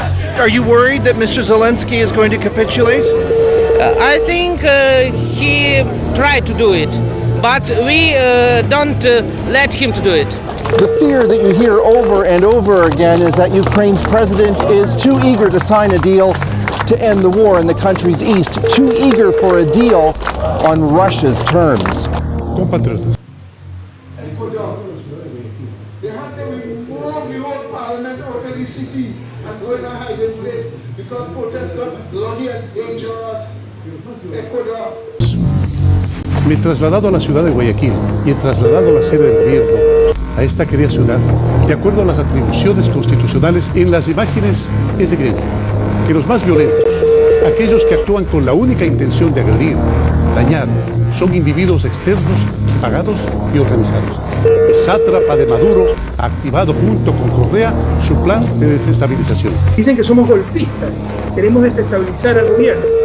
Los golpistas han sido ellos, que han roto la Constitución cuantas veces le ha dado la gana. Los que han desestabilizado el país son ellos.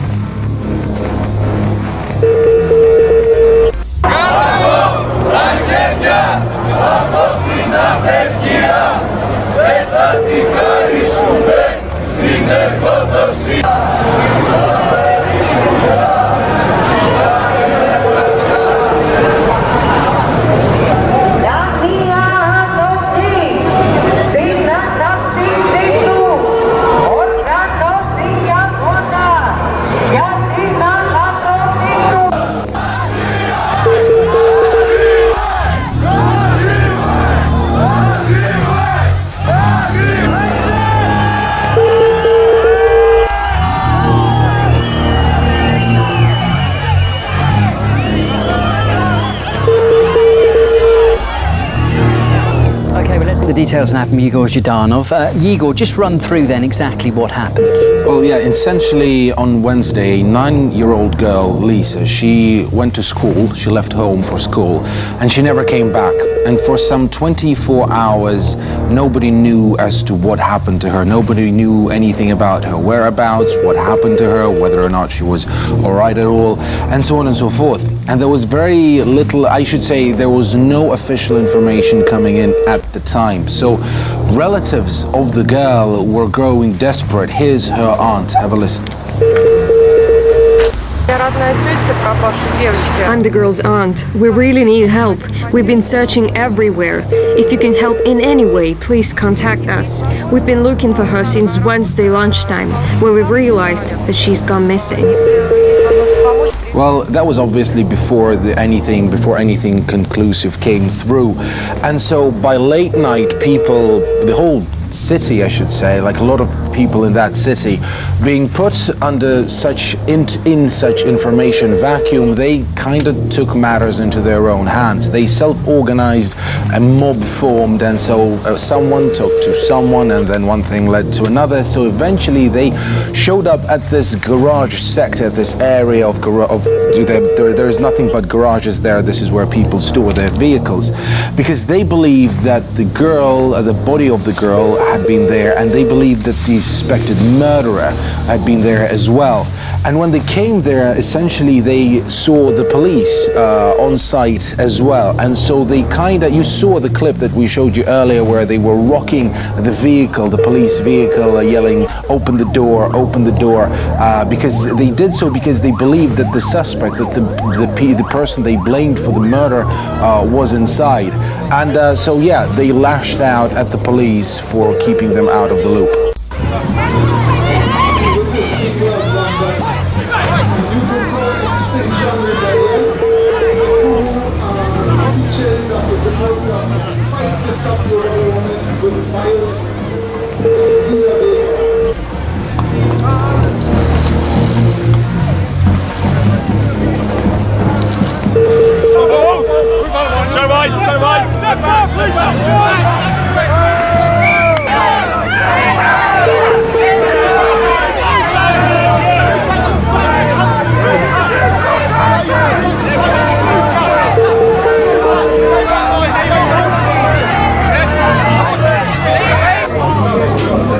This is what happens when direct action prompts a public reaction.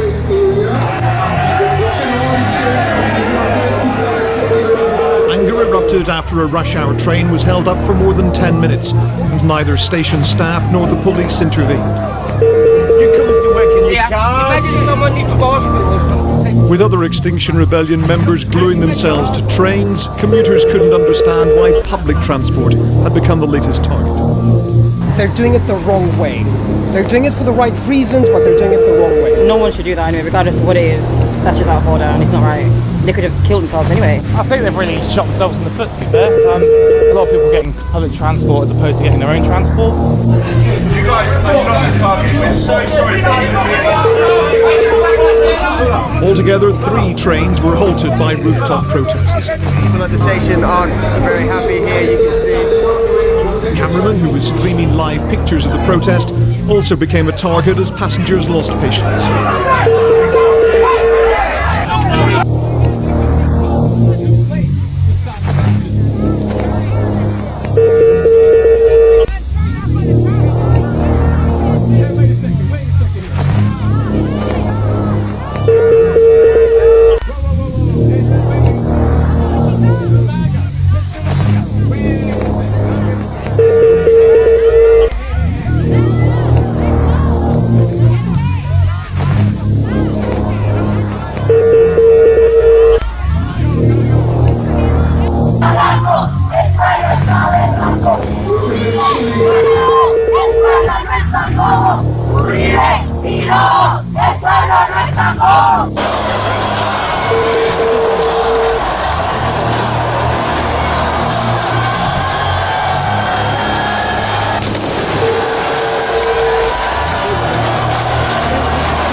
people in their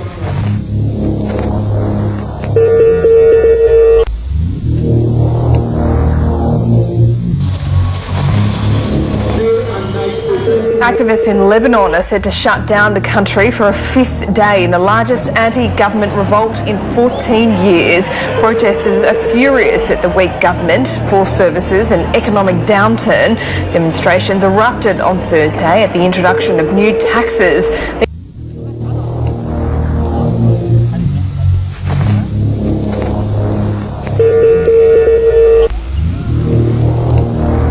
The stress of nations with perplexity.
بلش الزبالة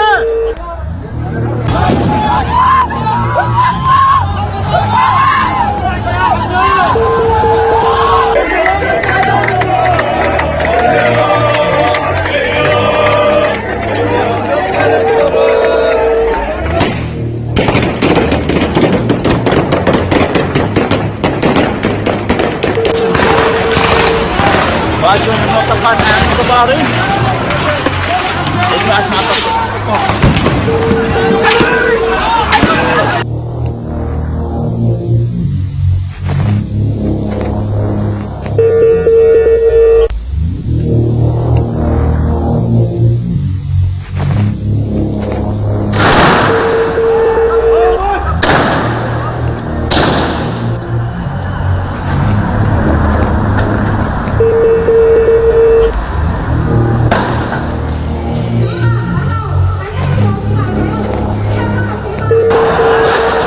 A stampede from police water cannon as tear gas once more filled the streets of Hong Kong. The main battleground was Nathan Road, Hong Kong's busiest thoroughfare in the heart of Kowloon. Popular with tourists who would have struggled to recognize the place now, as petrol bombs were hurled by protesters. The vandalism was targeted. Chinese-owned businesses were singled out. A mobile phone provider, a branch of an already boarded-up bank. Metal fences were unscrewed to make barricades. Rocks torn up from sidewalks were scattered across roads.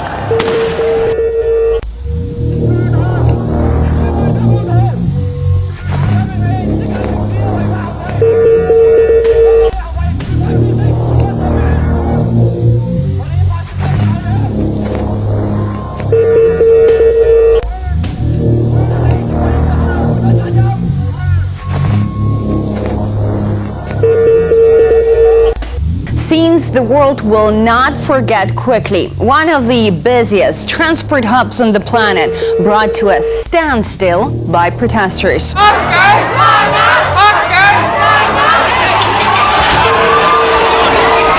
That was August, and now you can't deny Barcelona looks very similar. Now, Barcelona's El Prat airport this week, striking similarities.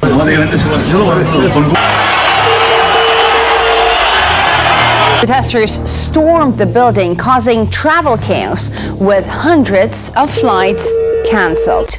And links are being drawn quickly. One of the most circulated newspapers in Spain, El País, ran the provocative headline, "Let's emulate Hong Kong." Independence protesters in Catalonia aren't hiding the origins of their tactics.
trying to break away from Spain. Terrible violence there. All over, people being beaten as the whole world is sent into chaos. Alright, this is perilous time, this is the world we live in, this is reality. This is final day issues to the Chancellor. So as you have seen, my dear brethren, we are living indeed in what time? A time of what? Great violence. What else? What else? And what are we told? Exactly, my dear brethren. This is the time we live in now. Perilous time. We want you to see this. We want you to know what has been going on. Now turn with me to Revelation 16.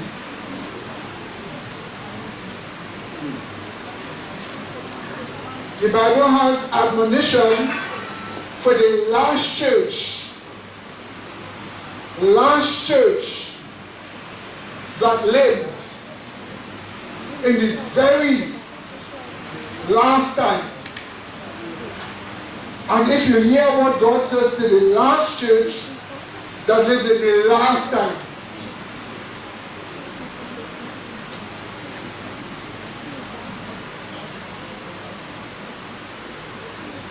let's look at verse 13 to 15.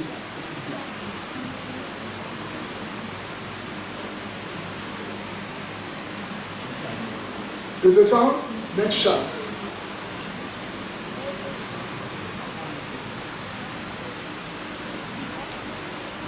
We read verse 13.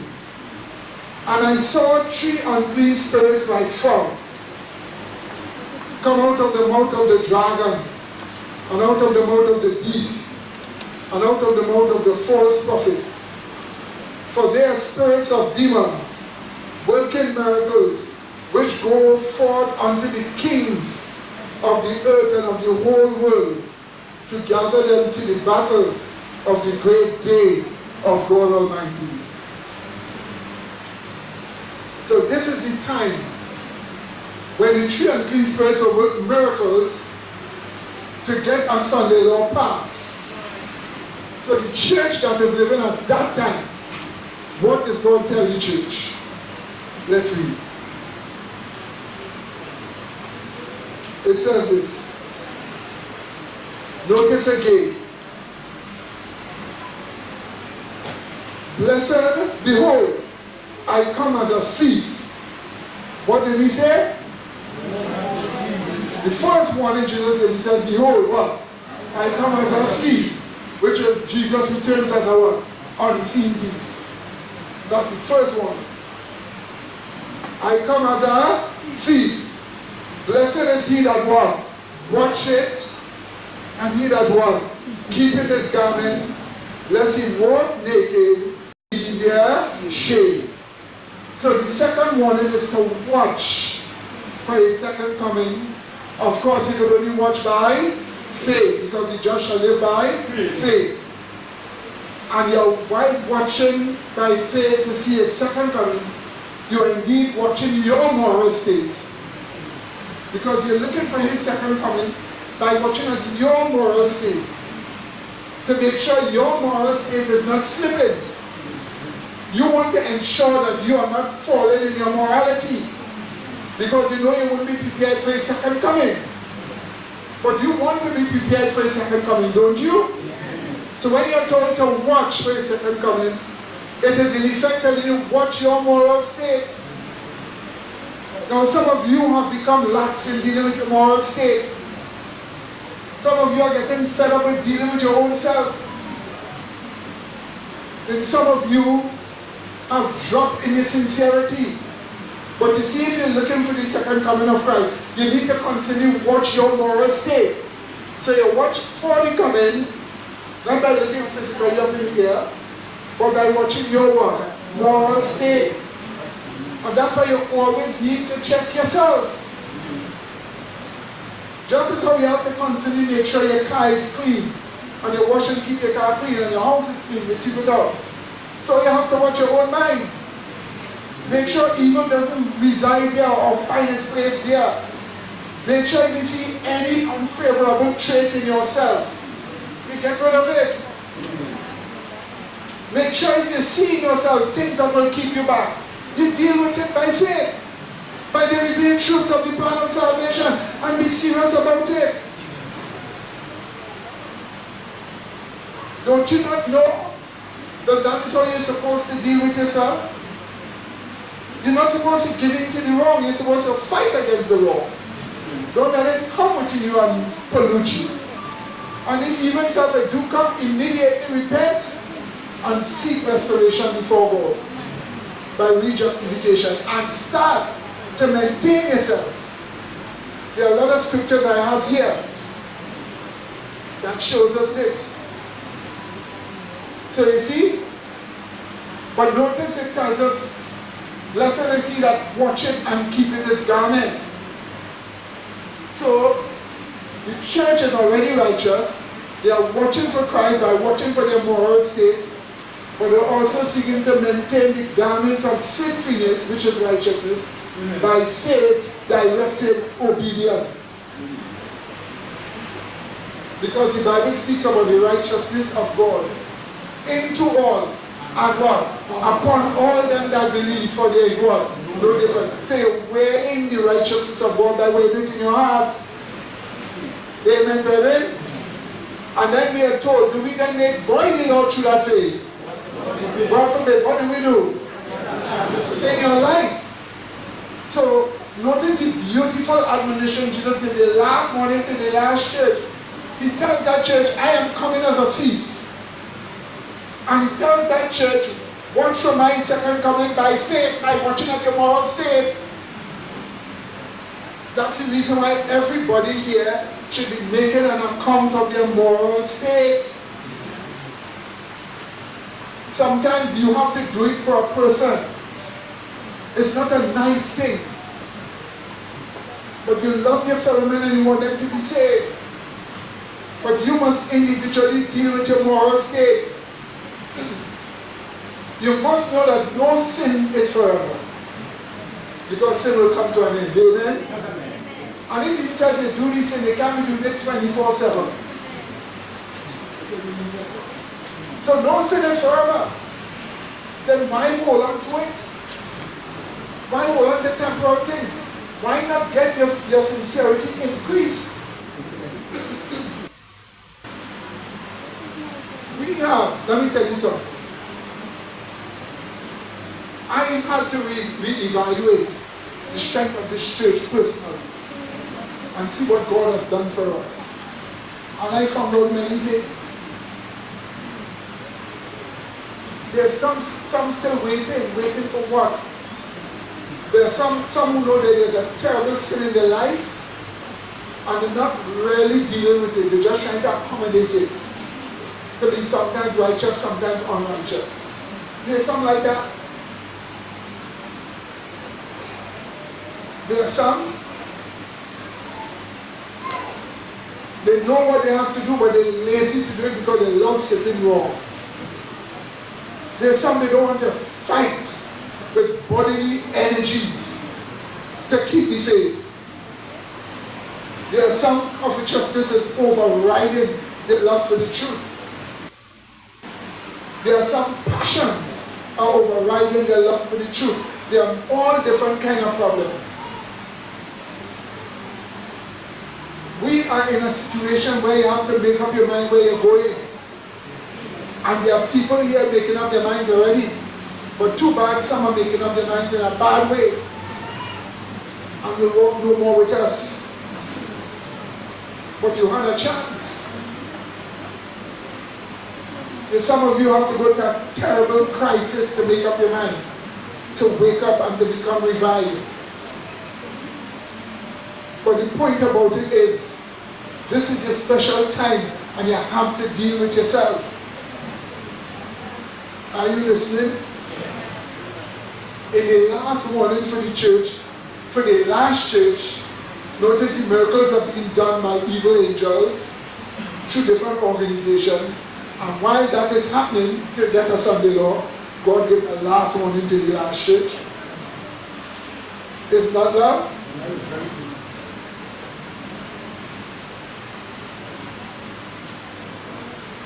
Are you listening to me, my dear brother?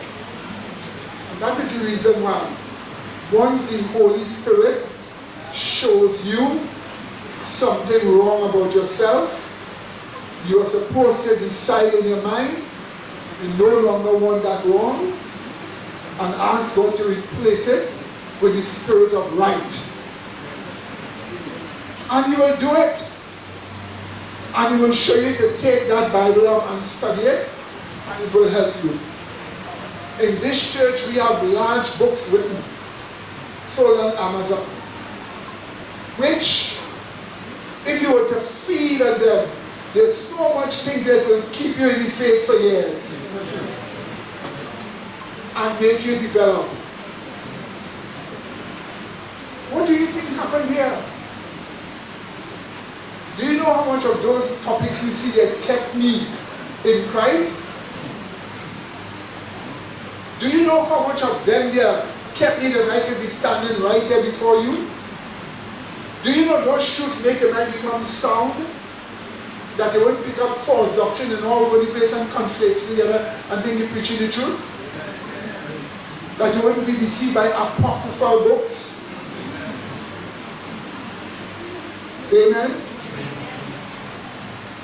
So that is the reason why you need to spend time with your Bible.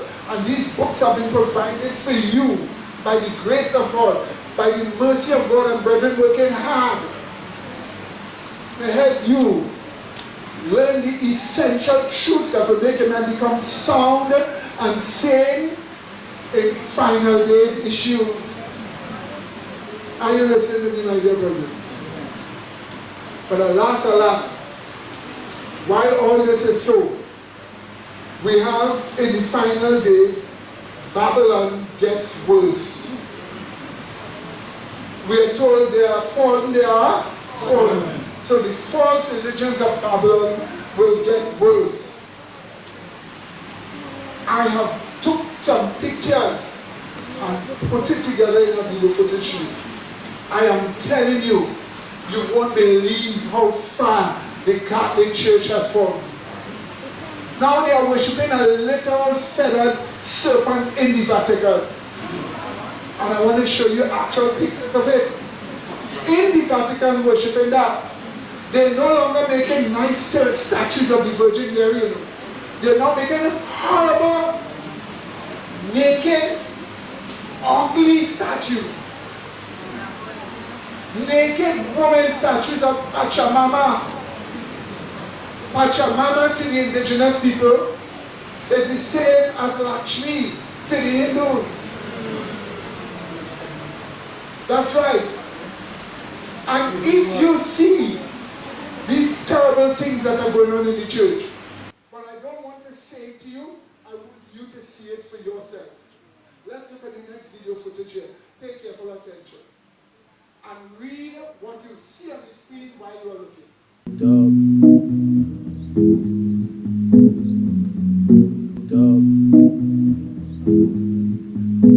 This is in the Vatican. Would you believe this is what they're now worshipping?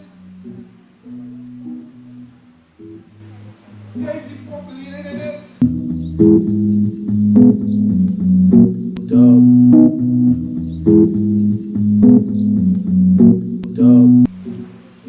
That's why you're all going down right through.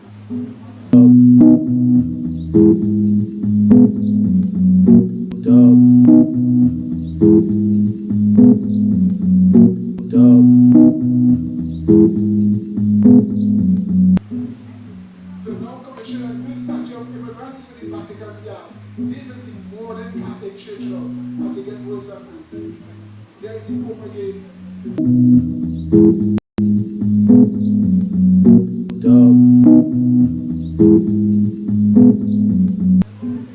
Look, are you seeing for real?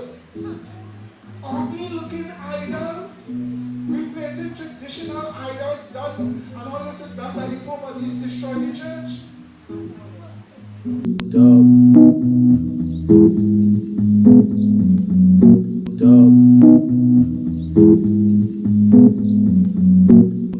Are you seeing what's going on? This is the church how it's changing now.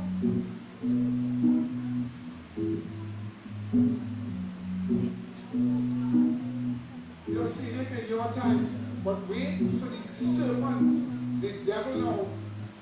Watch this. In the Vatican, there is a boy. There is Kukulkan, the bloody feathered serpent from the Maya people. In the Vatican.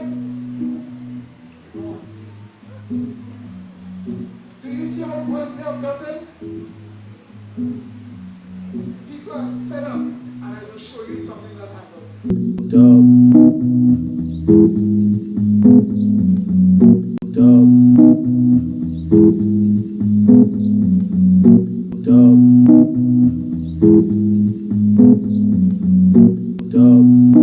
The whole place is actually called Chichen Itza. This was a village, a city called Chichen Itza, and this is called in Spanish El Castillo, which literally translates into the castle. It's not a true pyramid because it's not going in an exact triangular form, but it's the type of pyramid structures that the Mayan and Aztec people used to build. This thing stands a whopping 98 feet tall. And now I'm going to show you guys the coolest feature about this entire place. This right here is the depiction of the feathered serpent god Kukulkan. I'll drop some images so you get an idea of what it actually kind of looked like. There's basically this enormous flying snake with wings, and this whole pyramid was designed as a temple to him. This is his head, right? And if you work up the staircase all the way up, if you can see all the jaggeds in the stairs itself, on the spring and fall equinoxes, this actually casts a shadow of a snake on the ground and on the stairs. So did you just see that, my dear brethren?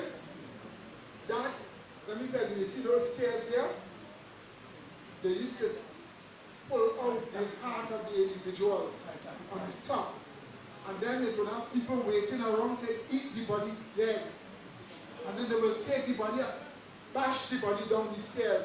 And as it roll down, it burst up into pieces. People will gather the pieces and eat. And run to their houses and cook. That was the worship of Kukulkan. That same feathered serpent the Pope is now admiring in the Vatican. Do you see how low the church has fallen? Do you see that, my dear brethren? He is following New World Order principles to destroy the church, and people are recognizing what is going on. So they are starting to fight back. And last week, the first major blow for the conservative revolution in the Catholic Church was struck. A terrible thing happened as far as the Pope was concerned. I want you to see it in video for yourself. Whoever did it, filmed it. Let's look at this next one. Pay attention. It's a little hard to believe, actually, but faithful Catholics are growing more and more concerned that Pope Francis's Vatican is on some kind of tear to advance globalism. And there's not only a lot of evidence to support the notion, there is at the same time not a lot of evidence to dispute the idea. Globalism is, in short, a governing system whereby individual nations cede or hand over some or all of their national sovereignty to a kind of collective government. So, by definition, globalism and nationalism are pretty much in opposition to each other. And faithful Catholics should not let their eyes glaze over on this, but remain, at least for the time being, up at the 60,000-foot level looking at it. This whole issue is being played out right now in U.S. politics among the Democrats. And so naturally, the U.S. bishops have gotten involved in all of this as well. Here is the extremely critical, gigantic point to bear in mind.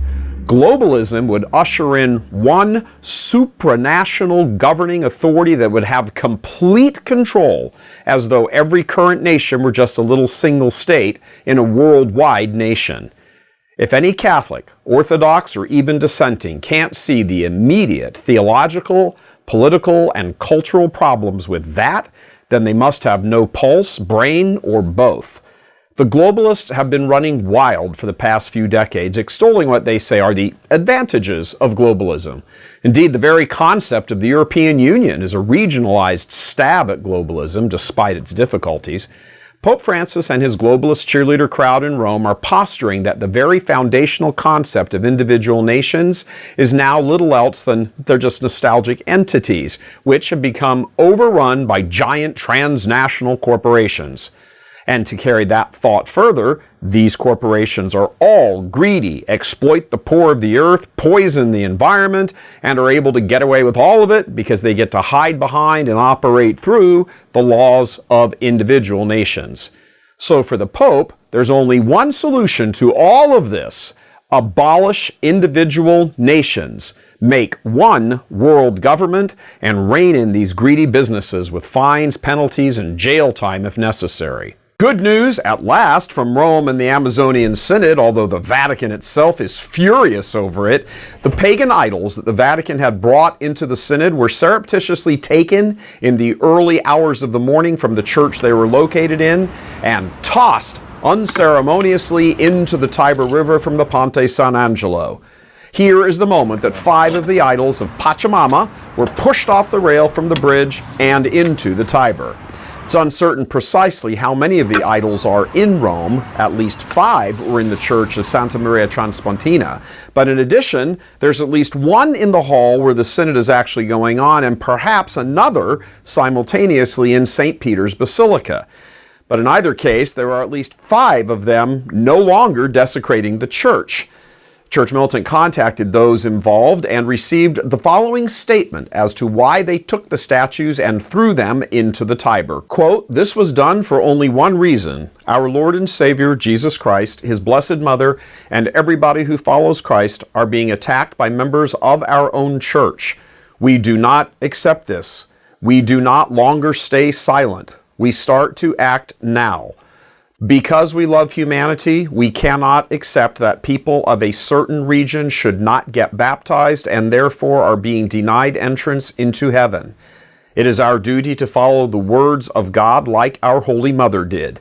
There is no second way of salvation. Christus vincit, Christus regnat, Christus imperat." End quote. Of course, the Vatican is reacting with outrage, calling the action theft. Prefect of Communications, Paolo Ruffini, provided the initial response. Learned about this from the social networks just a few minutes ago. What I can say is that stealing something from a place and throwing it is just a gesture. It's just an act of bravado, and we have already said here that those statues were representing life, fertility, Mother Earth. So it is a gesture that I think, that in my opinion, goes against the spirit of dialogue that should always animate everybody. I don't know what else to say except that it was a theft. And that it's something that needs no further comment. The Vatican response itself is now causing a stir among faithful Catholics who are rightfully sick and tired, fed up with the constant pandering to false religions and disrespecting of traditional Catholicism. Undeterred, the Vatican followed up with more. People want to sometimes bring attention on something that should not have been highlighted so much. It was a statue, there was also a canoe, some parrots, a bottle of water that represented together the life of the Amazon. So this fact of continuing to highlight this and underscoring this is a gesture that, I don't know, but it's something that is meaningless. And stealing objects is never constructive per se. What this entire incident proves and the Vatican response underscores is just how completely out of touch this pontificate is with the only Catholics who actually matter in a sense, the ones who believe. This was a necessary act. It had to be done, and hats off to those involved. The response from the Vatican, specifically Ruffini, shows that they just don't get it. He said the idols represent Mother Earth. Exactly. That's the point. Mother Earth is a goddess in pagan cultures, a personal deity. Even in America, Wicca worships Mother Earth, and New Age groupies call her Gaia. This is not some meaningless statue. It represents an entirely different and contradictory worldview from that of the Catholic Church. So let's watch it over again.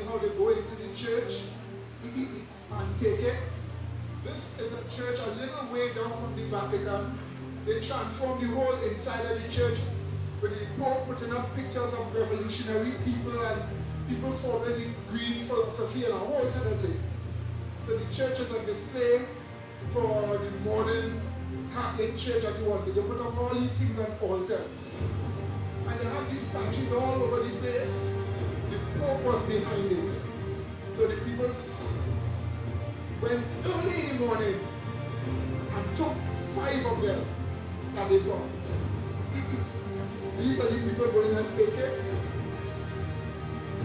And by the way, this is Pachamama. This is a goddess that lives as a serpent below the ground. And when you take too much from the earth, this serpent just causes earthquakes.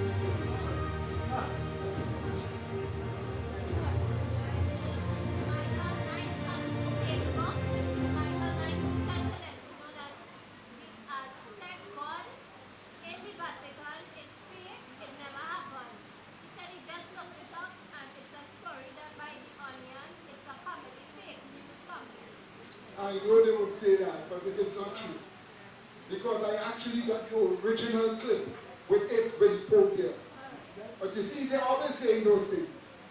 What he said is that the statues are known to them. That's what he says.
Who are the main players in the Germanzonian Synod going on now in Rome? Who heads the committees? What are their backgrounds? Apart from Pachamama, I mean. Cardinal Lorenzo Baldisseri will serve as the Secretary General for the Germanzonian Synod. He used his position as the lead organizer of the 2014 and 15 Synods on the Family to push for Holy Communion for the divorced and remarried. That resulted in Amoris Laetitia. He was also responsible for inserting the term LGBT into the working document for the 2018 Youth Synod, which is an unprecedented concession to the pro-LGBT movement inside the Catholic Church. Cardinal Claudio Humes, Archbishop Emeritus of Sao Paulo, Brazil, and the president of the Pan-Amazonian Ecclesial Network, or REPAM, serves as the Relator General of the Synod. As early as 2014, he was pushing the idea of married priests as a solution to the shortage of clerics in the Amazon region and other non-starters. Cardinal Pietro Parolin, Secretary of State for the Holy See, is a principal architect of the September 2018 Vatican Accord with China, in which the Holy See recognized 7 bishops of the communist-backed so-called Patriotic Catholic Church, of course, with his collaborator in that effort, Uncle Ted McCarrick himself. Earlier this year, Vatican whistleblower Archbishop Carlo Maria Vigano alleged that Parolin knows the names of a number of priests in the Curia who are sexually unchaste, unquote, among other things. Synod member Cardinal Kevin Farrell, prefect of the dicastery for the laity, family, and life, Also has connections to his former roommate, that would be Ted McCarrick. Lived in the same apartment for 6 years, says he had no idea what McCarrick was up to. He was also the driver for his boss, the disgraced Father Marcel Maciel, the predator, incestuous, drug-abusing, bigamist founder of the Legionaries of Christ. Also said he didn't know what Maciel was up to. Synod member Cardinal Reinhard Marx, head of the German Bishops' Conference, is a well-known prelate for promoting heterodoxy, things like pushing for Holy Communion for the divorced and remarried in Germany, pushing for the admission of Protestants to the Eucharist, and for advocating the general enthusiasms of the 60s. Oh, he's also known for launching a local synod quite against the wishes of Rome, otherwise known as Protestantism. Synod member Archbishop Vincenzo Paglia, head of the Pontifical Academy for Life, made headlines in 2017 for admitting a pro-abortion Protestant philosopher to a pro-life institute. In what's been called a coup back in July, Paglia fired a small army of leading Catholic pro-life theologians from the same academy, established by St. John Paul II. Oh, and his naked body in a sheet appears being embraced by another naked man in the huge painting in the cathedral in the Diocese of Terni, Narni, Emilia, painted by the homosexual Argentine artist named Ricardo Sinelli.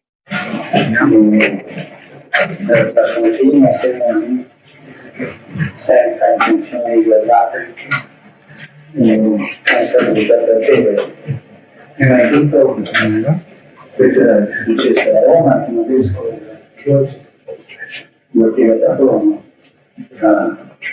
un qualcuno che canta per questo poi comunque che sono state ritrovate nel Tevere le statue della Pachamama che hanno creato tanto clamore negli anni. Le statue non sono danneggiate. Il comandante che vogliono venire a vestire che conformi in questo. These wood carvings kept at Santa Maria in Trespontina Church right outside the Vatican are no longer there. They were taken early Monday morning by a couple of men who videoed themselves. They first videoed themselves entering the dimly lit church. The figures can be seen in their original places before one of the men is seen entering in and removing them. The statues are then carried by Castel Sant'Angelo, seen in a man's arms, before they are lined up and thrown into the river 4 minutes later. Some have called this wooden figure pagan, but indigenous have called this figure Our Lady of the Amazon or have described her as a symbol of Mother Earth. A Brazilian man who witnessed the event also agreed with this description. Estávamos reunidos, né? We were inside the church and 3 people came in dressed in work clothes. They had cameras in front. They took the statues that symbolize Mother Earth of the Amazon. The headline today: Pachamama Francis demon statues yanked from desecrated Roman churches and tossed unceremoniously into the Tiber. I think it's the Transpontina. I think I've been in here. But the, now it's over on sort of a side chapel. And they went there. I thought it looked like it was at the end of the day in the dark, but it was early morning hours. And they grabbed like 4 of them. And they walked over to the Tiber River and they threw it off the bridge right under the nose of St. Michael the Archangel. Up at the top of Castel Sant'Angelo. And that was wonderful. It was a little thing. But it said, we are the Catholic Church. We are the people of Christ. You cannot desecrate our church. It belongs to us. That's good. It was good that they did that. And boy, it hit the press all at once. All at once. Even the Associated Press. Even the Drudge Report. Just this one little event. How did they know that it would be such a big press deal? Well, I think that the people that rule the world, the Francis people, think they have something to gain by publicizing this. And of course, they don't understand, these popes in Francis Vatican, they don't understand that that's something evil. They don't understand that these things mean something to God because they don't even know what they are. The Pope doesn't even know what he's supposed to be. He doesn't care. But these things mean something to actual Catholics, people of faith. We don't have demons in our church. We don't honor them. We don't crown them. We don't process and dance to them because they're evil and they represent evil and they call down evil. We respect the power of evil. We know what it can be done without Christ's help. Without Christ, we're helpless against evil. Rotten Rich Reho, a disgrace and a desecration, you see, right away.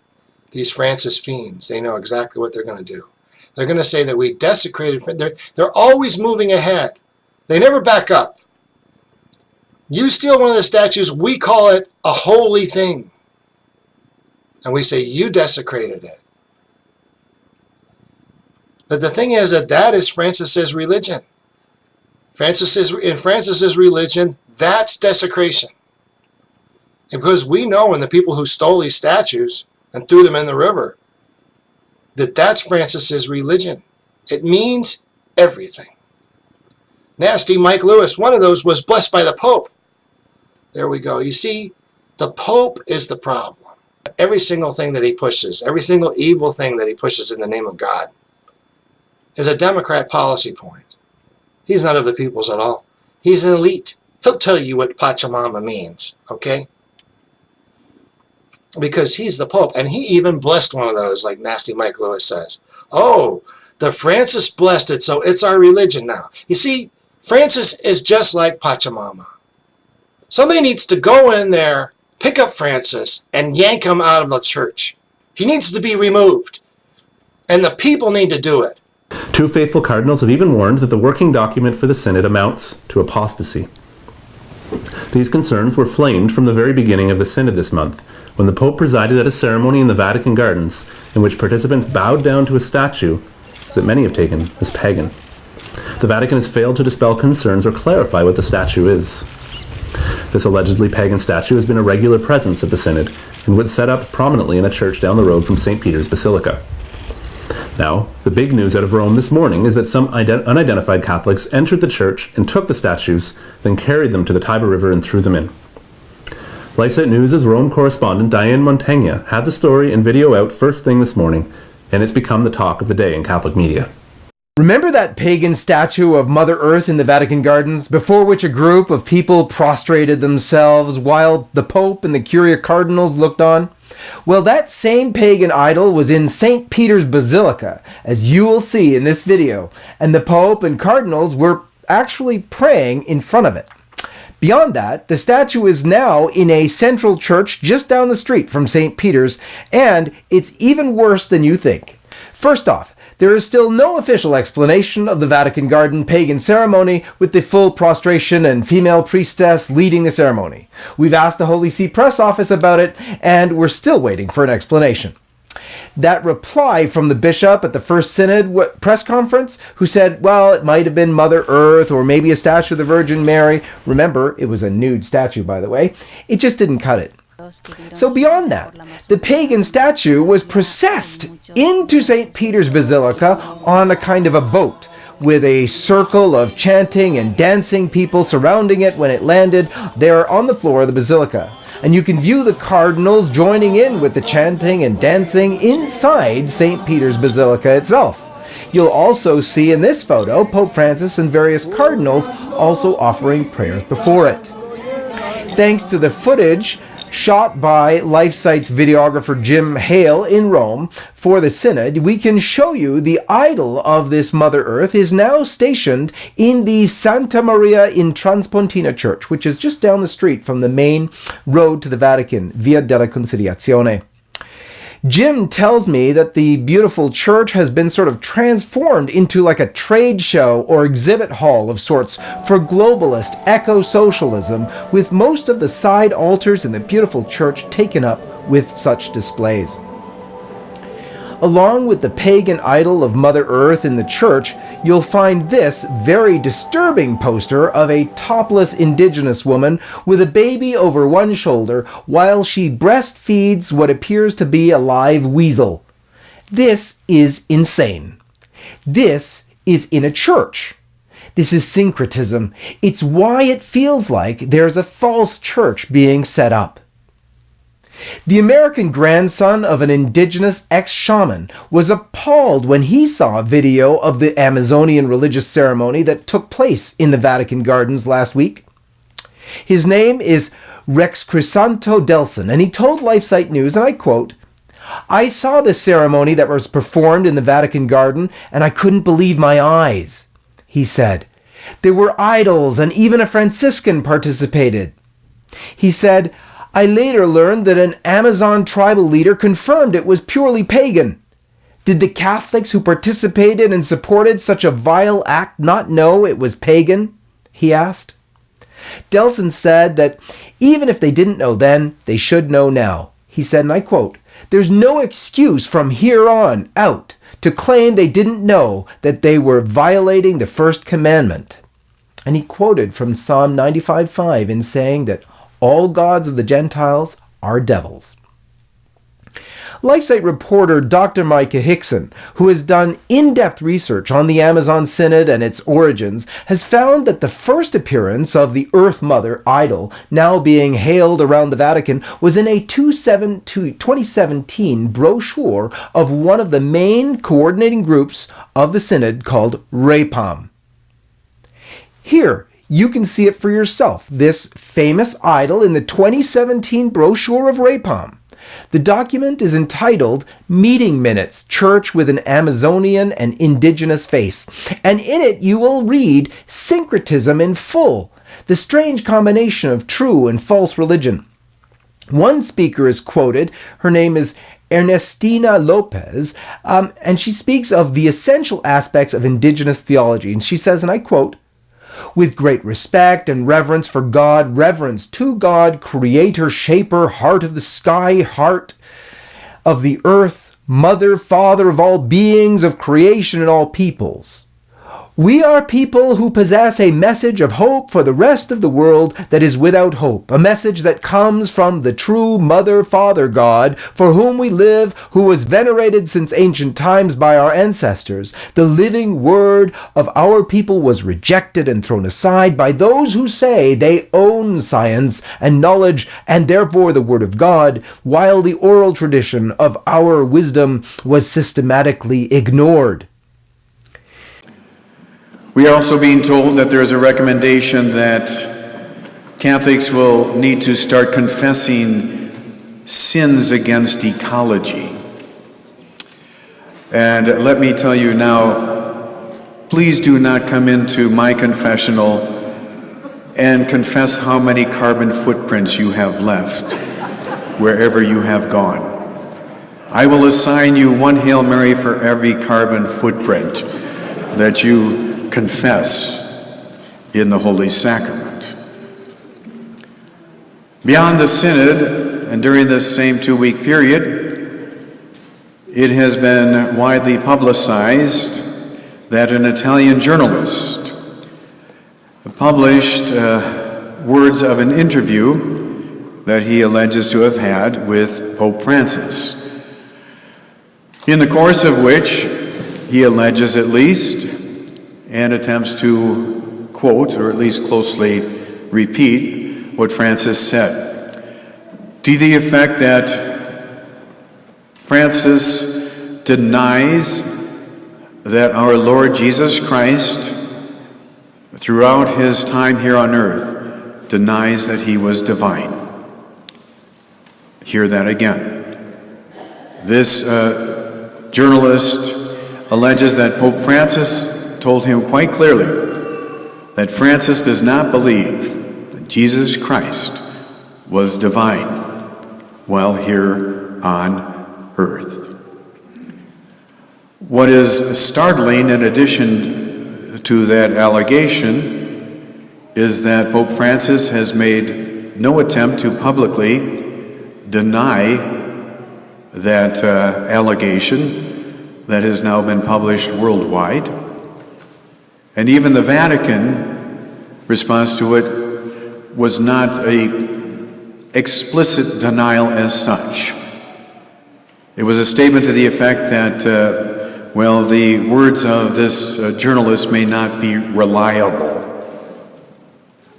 I'm telling you, if any one of you or any journalist or anyone claimed that I, in any manner, denied the divinity of Christ, I would be shouting it from the roof of this church that I firmly profess and believe that Jesus Christ was and is divine.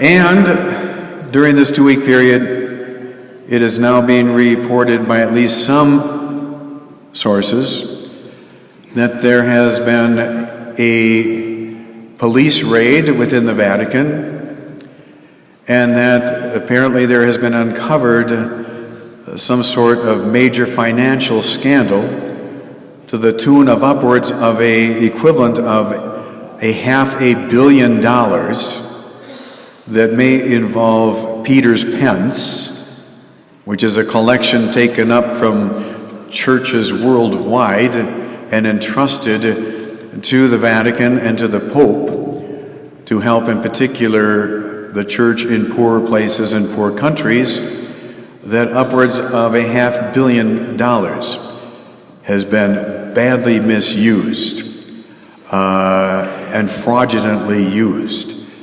And if Pope Francis did in fact say what he said to this journalist, or if he even believes it, but has not said it to that journalist or to anyone,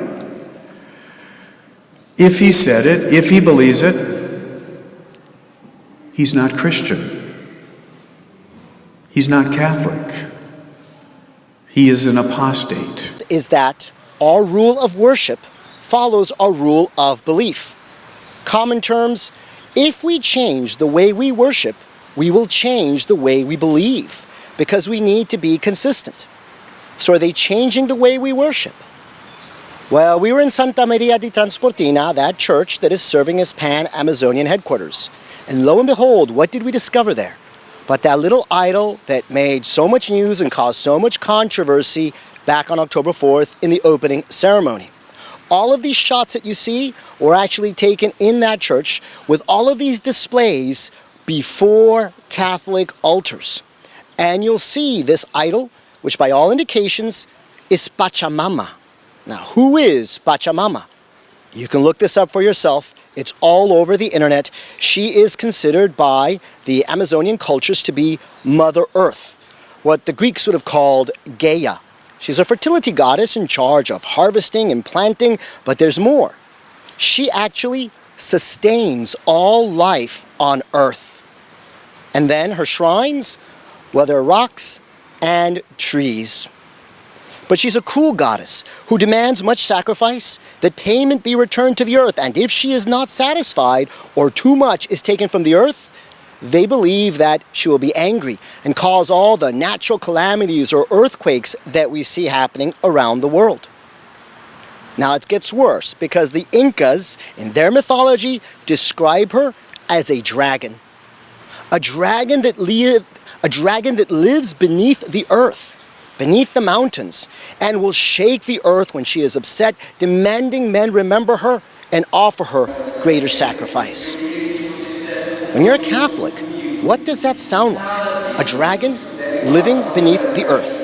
Well, we know from sacred scripture and St. Paul that all of the idols of the pagans are actually demons. Yes, they are demons. And now we have little shrines set up to them in our very own Catholic churches. Is this what enculturation is all about bringing rites and symbols of pagan cultures into the Catholic faith? The indigenous even tried to equate her with the Blessed Virgin Mary when the Catholic missionaries came and America had been discovered by the Europeans. They were trying to protect their rights by tricking the missionaries and acting like they might have a devotion to the Virgin Mary, when really they were still devoted, many of them, to Pachamama. That is, if they didn't have a real conversion. So what's to prevent that from happening again? You see, my dear brother, a lot of things are taking place. A lot of horrible things are taking place. We know one thing for sure, that there's a current revolt against what the Pope is doing. Next clip. And there's a moral fall that is going on in the Catholic Church. In this moral fall, the Catholic priests are following the Pope who has introduced a lot of these Mother Goddess statues, Pachamama, and this Pachamama is the same as Lakshmi to the Hindus, and they are worshipping this statue, saying prayers to it, having indigenous people perform these indigenous rites. Right? So the fall, the moral fall of Babylon, the further fall of the Roman Church is through this one, socialist pope, and there's a further fall of the apostate Protestant churches globally. When you check the root of them, they are all from communist-inspired morals. So they are forcing the churches and telling them, you have to accept sodomite marriages. You have to accept transgenderism. You have to accept this. You have to accept that. And the churches are falling to communist-inspired morals as they get worse and worse. This is what is going on. Okay? So we find that the American evangelicals are fighting back for their life. They are fighting back for their own personal survival. That's what they are doing. But in fighting back for their personal survival, they themselves, my dear brethren, is showing where they will go with a Sunday law. It will be to convert the world. It will be to save their own selves from the deluge brought upon them by the left or the king of the south. They are fighting back for this. So what we have here is Babylon's moral fall, a further fall of the Roman Church to the socialist pope, a further fall of apostate Protestant churches, and it is from communist-inspired morals that the church is falling. So look, we have shown you exactly by detail what has been going on. So,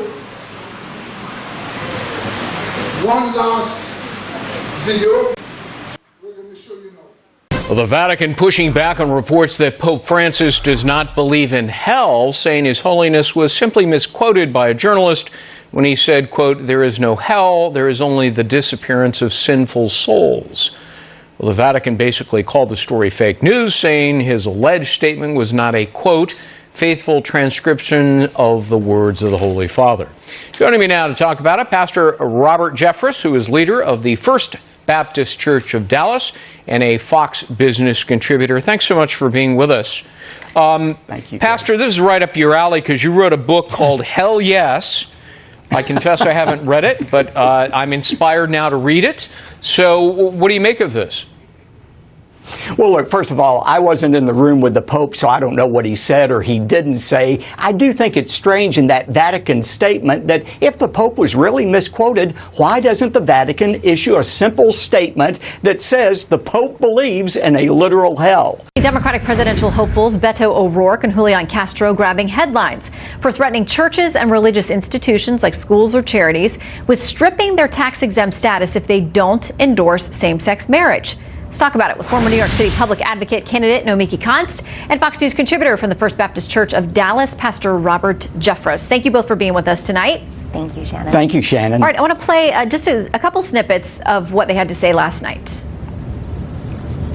Do you think religious institutions like colleges, churches, charities, should they lose their tax-exempt status if they oppose same-sex marriage? Yes. People can have their own individual religious beliefs, but we're not going to discriminate against people just because of who they are. All right, Pastor, so they say there is a line and you can't cross it and use faith as an excuse. Look, Shannon, for thousands of years, Christianity and Judaism both have taught that marriage is between a man and a woman. And certainly people have every right to disagree with that belief, but government has exactly no right to try to coerce a church or synagogue to change its belief. And if you allow this kind of intrusion by government, where does it stop? I mean, for example, in my church, we require people to be members, to profess faith in Jesus Christ and be baptized. What if somebody from another religion said, You know, we like your children's program. We want to be members, but we don't want to subscribe to that belief. Is that discrimination? Shannon, the government involvement in religion, for a government to try to change a church's belief or control it in any way may be allowable in North Korea or China, but it's totally disallowed in the United States of America. The First Amendment of the Constitution says Congress shall make no law prohibiting the free exercise of religion. Well, here's what Senator Mike Lee, a Republican from Utah, has to say. He says whether you're a Republican or a Democrat, this statement, meaning what Beto said, should bother you deeply. We don't want a government that punishes disfavored religious beliefs. Beto, everyone's entitled to a mulligan now and then. Please take one here. Look, that's a whole other debate what the Bible says about gay marriage. But look, I think we all believe people ought to be able to have their own beliefs about this, but the left has no right to try to dictate my beliefs or my church's practices on that issue. Thank you. First, your thoughts, if we may, on the Democrats at this town hall. I mean, to a person wanting to strip tax-exempt status of churches if they oppose any number of favorite issues, but among those issues, gay rights. Yeah. Look, this poses the single greatest threat to religious liberty in the history of our country, Lou. I mean, look, for thousands of years, Judaism and Christianity have both taught that marriage should be between a man and a woman. Now, people are free to disagree with that belief, but government is not free to punish a church for that belief. I mean, that's what you do in China or North Korea. And look, every person of faith in this country needs to wake up and realize that if the Democrats ever seize control of this country again, they are going to work overtime to restrict our most basic freedom, the freedom of religion. And Lou, there is only one candidate running for president who is working for or even talking about protecting religious liberty, and that candidate's name is President Donald J. Trump. Absolutely. And left-wing rioters attacking Trump supporters at last night's rally in Minneapolis, and we're told hundreds of these rioters, as they were described, thugs, attacking people wearing MAGA hats, those people who, Trump supporters who had been in attendance at the rally. Your reaction? This shows the hypocrisy of the left. They talk about tolerance and inclusion, but they are the most intolerant people in the world when it comes to ideas they don't agree with. And Lou, the president's coming to Dallas next Thursday for a Make America Great Again rally, and I just have a friendly piece of advice for Antifa or any other left-wing group. You probably shouldn't mess with Texas, because our folks down here aren't nearly as friendly as our friends in Minnesota. There's no doubt about it, Lou. The soul of our nation is at stake in this next election. And look, Christianity is strong enough to survive the mocking of Elizabeth Warren. But I do have to point out, if Elizabeth Warren had made a snarky comment about any other religion in the world, she would be on a 3-week apology tour for that remark. But it just shows the left feel absolutely comfortable in attacking conservative Christianity. Look, I'm not surprised by the statistics. I mean, the left has been in a crusade for 70 years to eradicate faith from our country, and they're having some success in doing that. And look, Lou, I know that Christianity is going to survive the attacks of secularism, but I'm not sure America can. Remember, James Madison, the architect of the Constitution, said this Constitution is designed only for a moral and religious people. It is wholly incapable of managing any other type. And that is why it is so important, Lou, that we reverse this trend of godlessness in our country. It's why I am so grateful and supportive for President Trump, who wants to end these attacks on religion that have been launched by leftist courts for the last 6 decades. It has to stop if America has any hope of surviving. And this president is without question our best hope of achieving just that. All right, I want to play a little bit of what the president said. We have several sound bites from him here, but there was one particular where he talked about Beto O'Rourke, who is obviously running for president, would like to go head-to-head with the commander-in-chief, and was having a rally about 15 miles away. The president talked about a couple of things that former Congressman O'Rourke has proposed. Here's what he said. Last week, a very dumb Democrat candidate for president, that's the end of him in this state, pledged to revoke the tax-exempt status of many churches and religious charities. That was after, a few weeks ago, he said, "Excuse me, we're going to take your guns away." No religion and no guns. I think that's not good. Pastor, I know that you reacted viscerally when Mr. O'Rourke talked about taking away tax-exempt status for people who don't share what he believes are the correct views. There were people who said that's an overreaction. Conservatives who are talking about that are fear-mongering. What do you say? No, I don't think so. He could not have been more clear that he wanted to violate the First Amendment that clearly says Congress shall make no law prohibiting the free exercise of religion. And look, faith people here in Texas and across this nation know that that is the ultimate end of the Democrats. The only difference is Beto was too stupid. He went ahead and voiced what the end game is.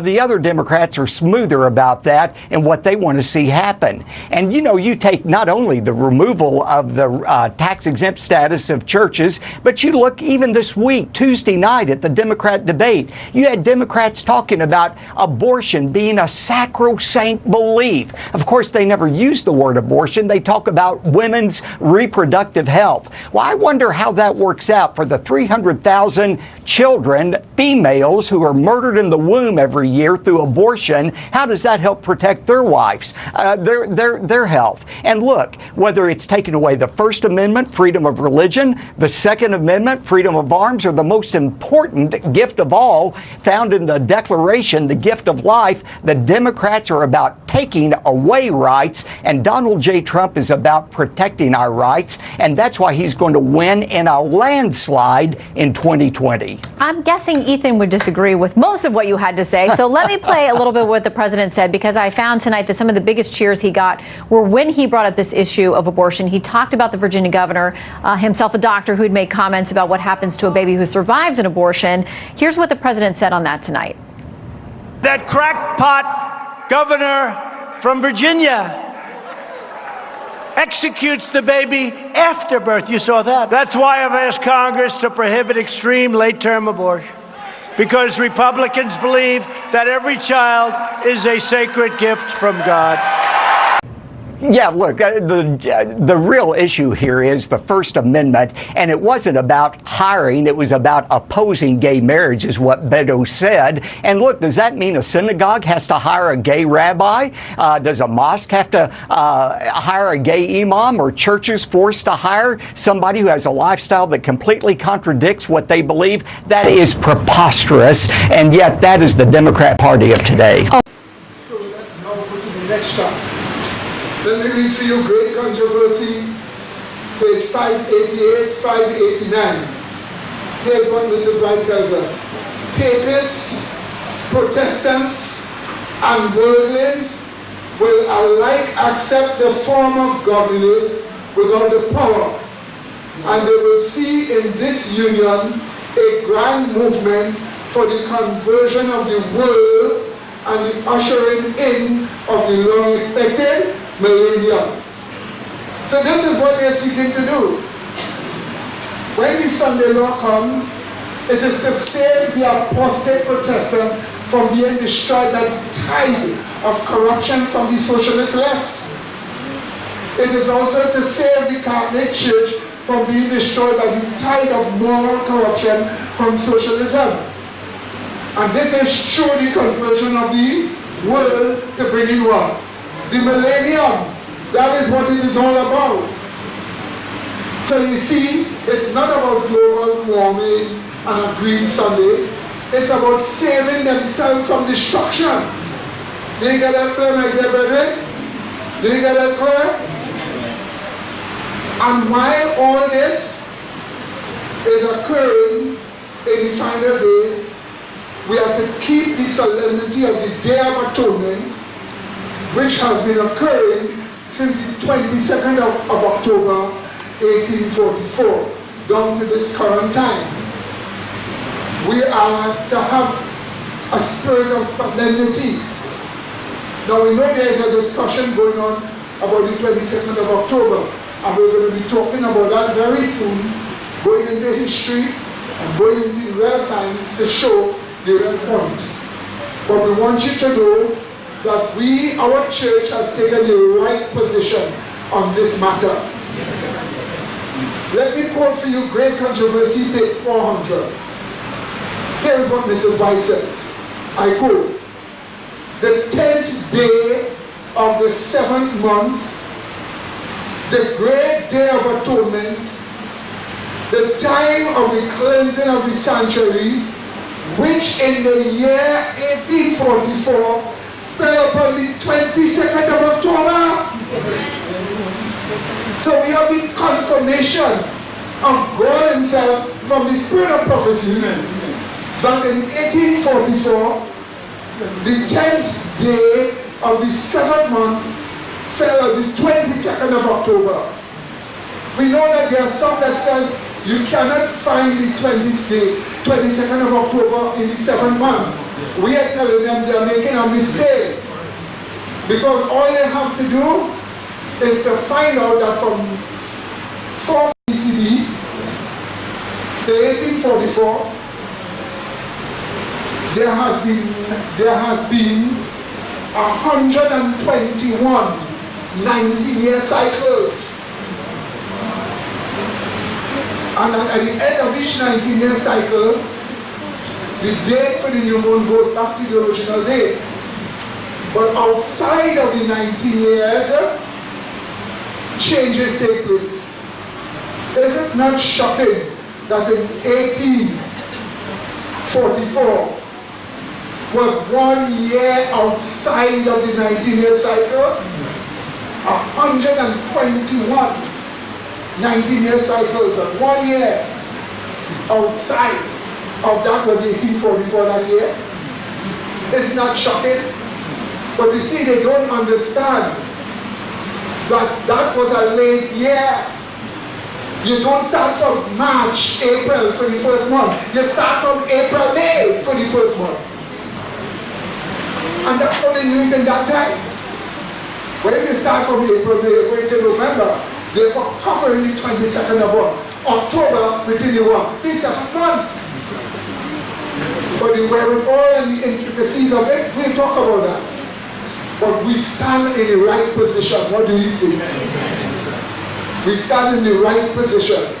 While this is going on, we are told that we must be preparing for the end of this judgment when it comes upon us with a spirit of solemnity. You see, the 22nd of October 1844 was the 10th day of the 7th month at that time. And 175 years later will bring us to 2019. That is the reason why we spend time praying, studying, confessing our sins, not because we were keeping a day. The Day of Atonement is not a day. The Day of Atonement is a period, time which we are in now. And we were just using that as an exercise, as what we should be doing all the time. Because you can't keep a feast without the animal sacrifices, because all those feasts in those days, the value of them were the animal sacrifices, and that is abolished. So you can't keep a feast. So we were not keeping a feast. We don't believe in that. Because we have been in the great Day of Atonement for 175 years now. And we just use that as an opportunity to see God's face, confess our sins. And it was done all over the world, from Tanzania to Canada to the US. We did it. And we did it as an exercise of how one should live within that great Day of Atonement, not keeping a feast day. Because we do not follow dates and months and years and all these other things. Remember, the value of those holy days were the sacrifices. Remove the sacrifices, they have no value. And that is why when Christ died, they lost their value. Because sacrifices would end. Amen? Because he was the one. Lamb of God, which one? Take it away the sin of the world. So, during this period of time now that we are in, we're supposed to have a spirit of solemnity. This should be a putting away of sins by sanctification now. Amen? We're supposed to be growing in grace and in the knowledge of the word, character of Christ. Watch this chant here now. That's what we should be doing right now. So let me quote for you. Great Controversy, page 425. While the investigative judgment is going forward in heaven, while the sins of the penitent believers are being removed from the sanctuary, there is to be a special work of purification, of putting away of sin among God's people upon earth. And on page 430 we are told, it is, listen to me now, it is those who by faith follow Jesus in the great work of the atonement who receive the benefits of his mediation in their behalf, while those who reject the light which brings to view the work of ministration are not benefited thereby. If you don't believe that Christ entered into the second apartment on the 22nd of October 1844, but you believe it on another date, then you say the whole church started off in a lie, and therefore it's wrong for years. Who are you to change the pillars now? You cannot benefit from that if you don't believe the truth. You have to believe it. But more than just that, as I told you, we are going to discuss using the various means of checking to come to that date. It's a very tedious and intellectual task, and it's not something for everybody that everybody's mind could take. But we can give you basic points enough to show you the facts. Is that understood, my dear brother? And to show you that the spirit of prophecy does confirm that date. And since that date, 175 years later, takes us to 2019. But as the sister was saying, we're not supposed to feel good being alone here upon the face of this earth. The thought that Stryker was an Adventist thought, a thought of the truth. That's an Adventist thought. That you're not supposed to be here for so long, you should have been left already. Then prepare yourself for leaving. Is that understood, my dear brethren? Let's look at Leviticus 16:29.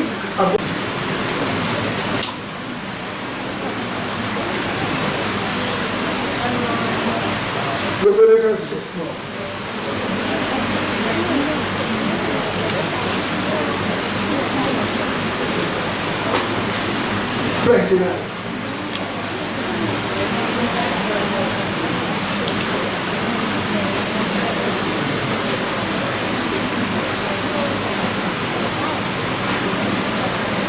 Leviticus 16:20.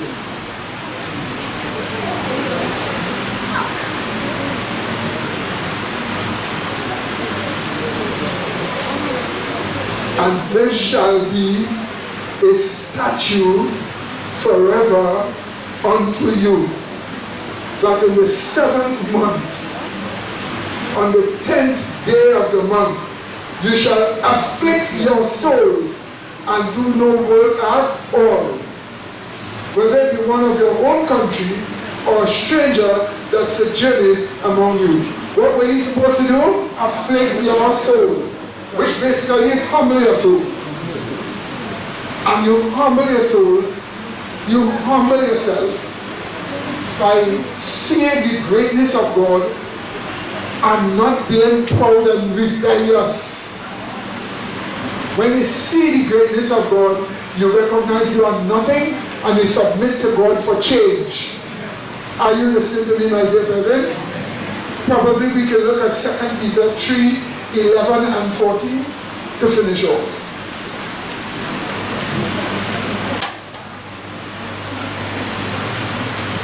Second Peter 3, 11 and 14.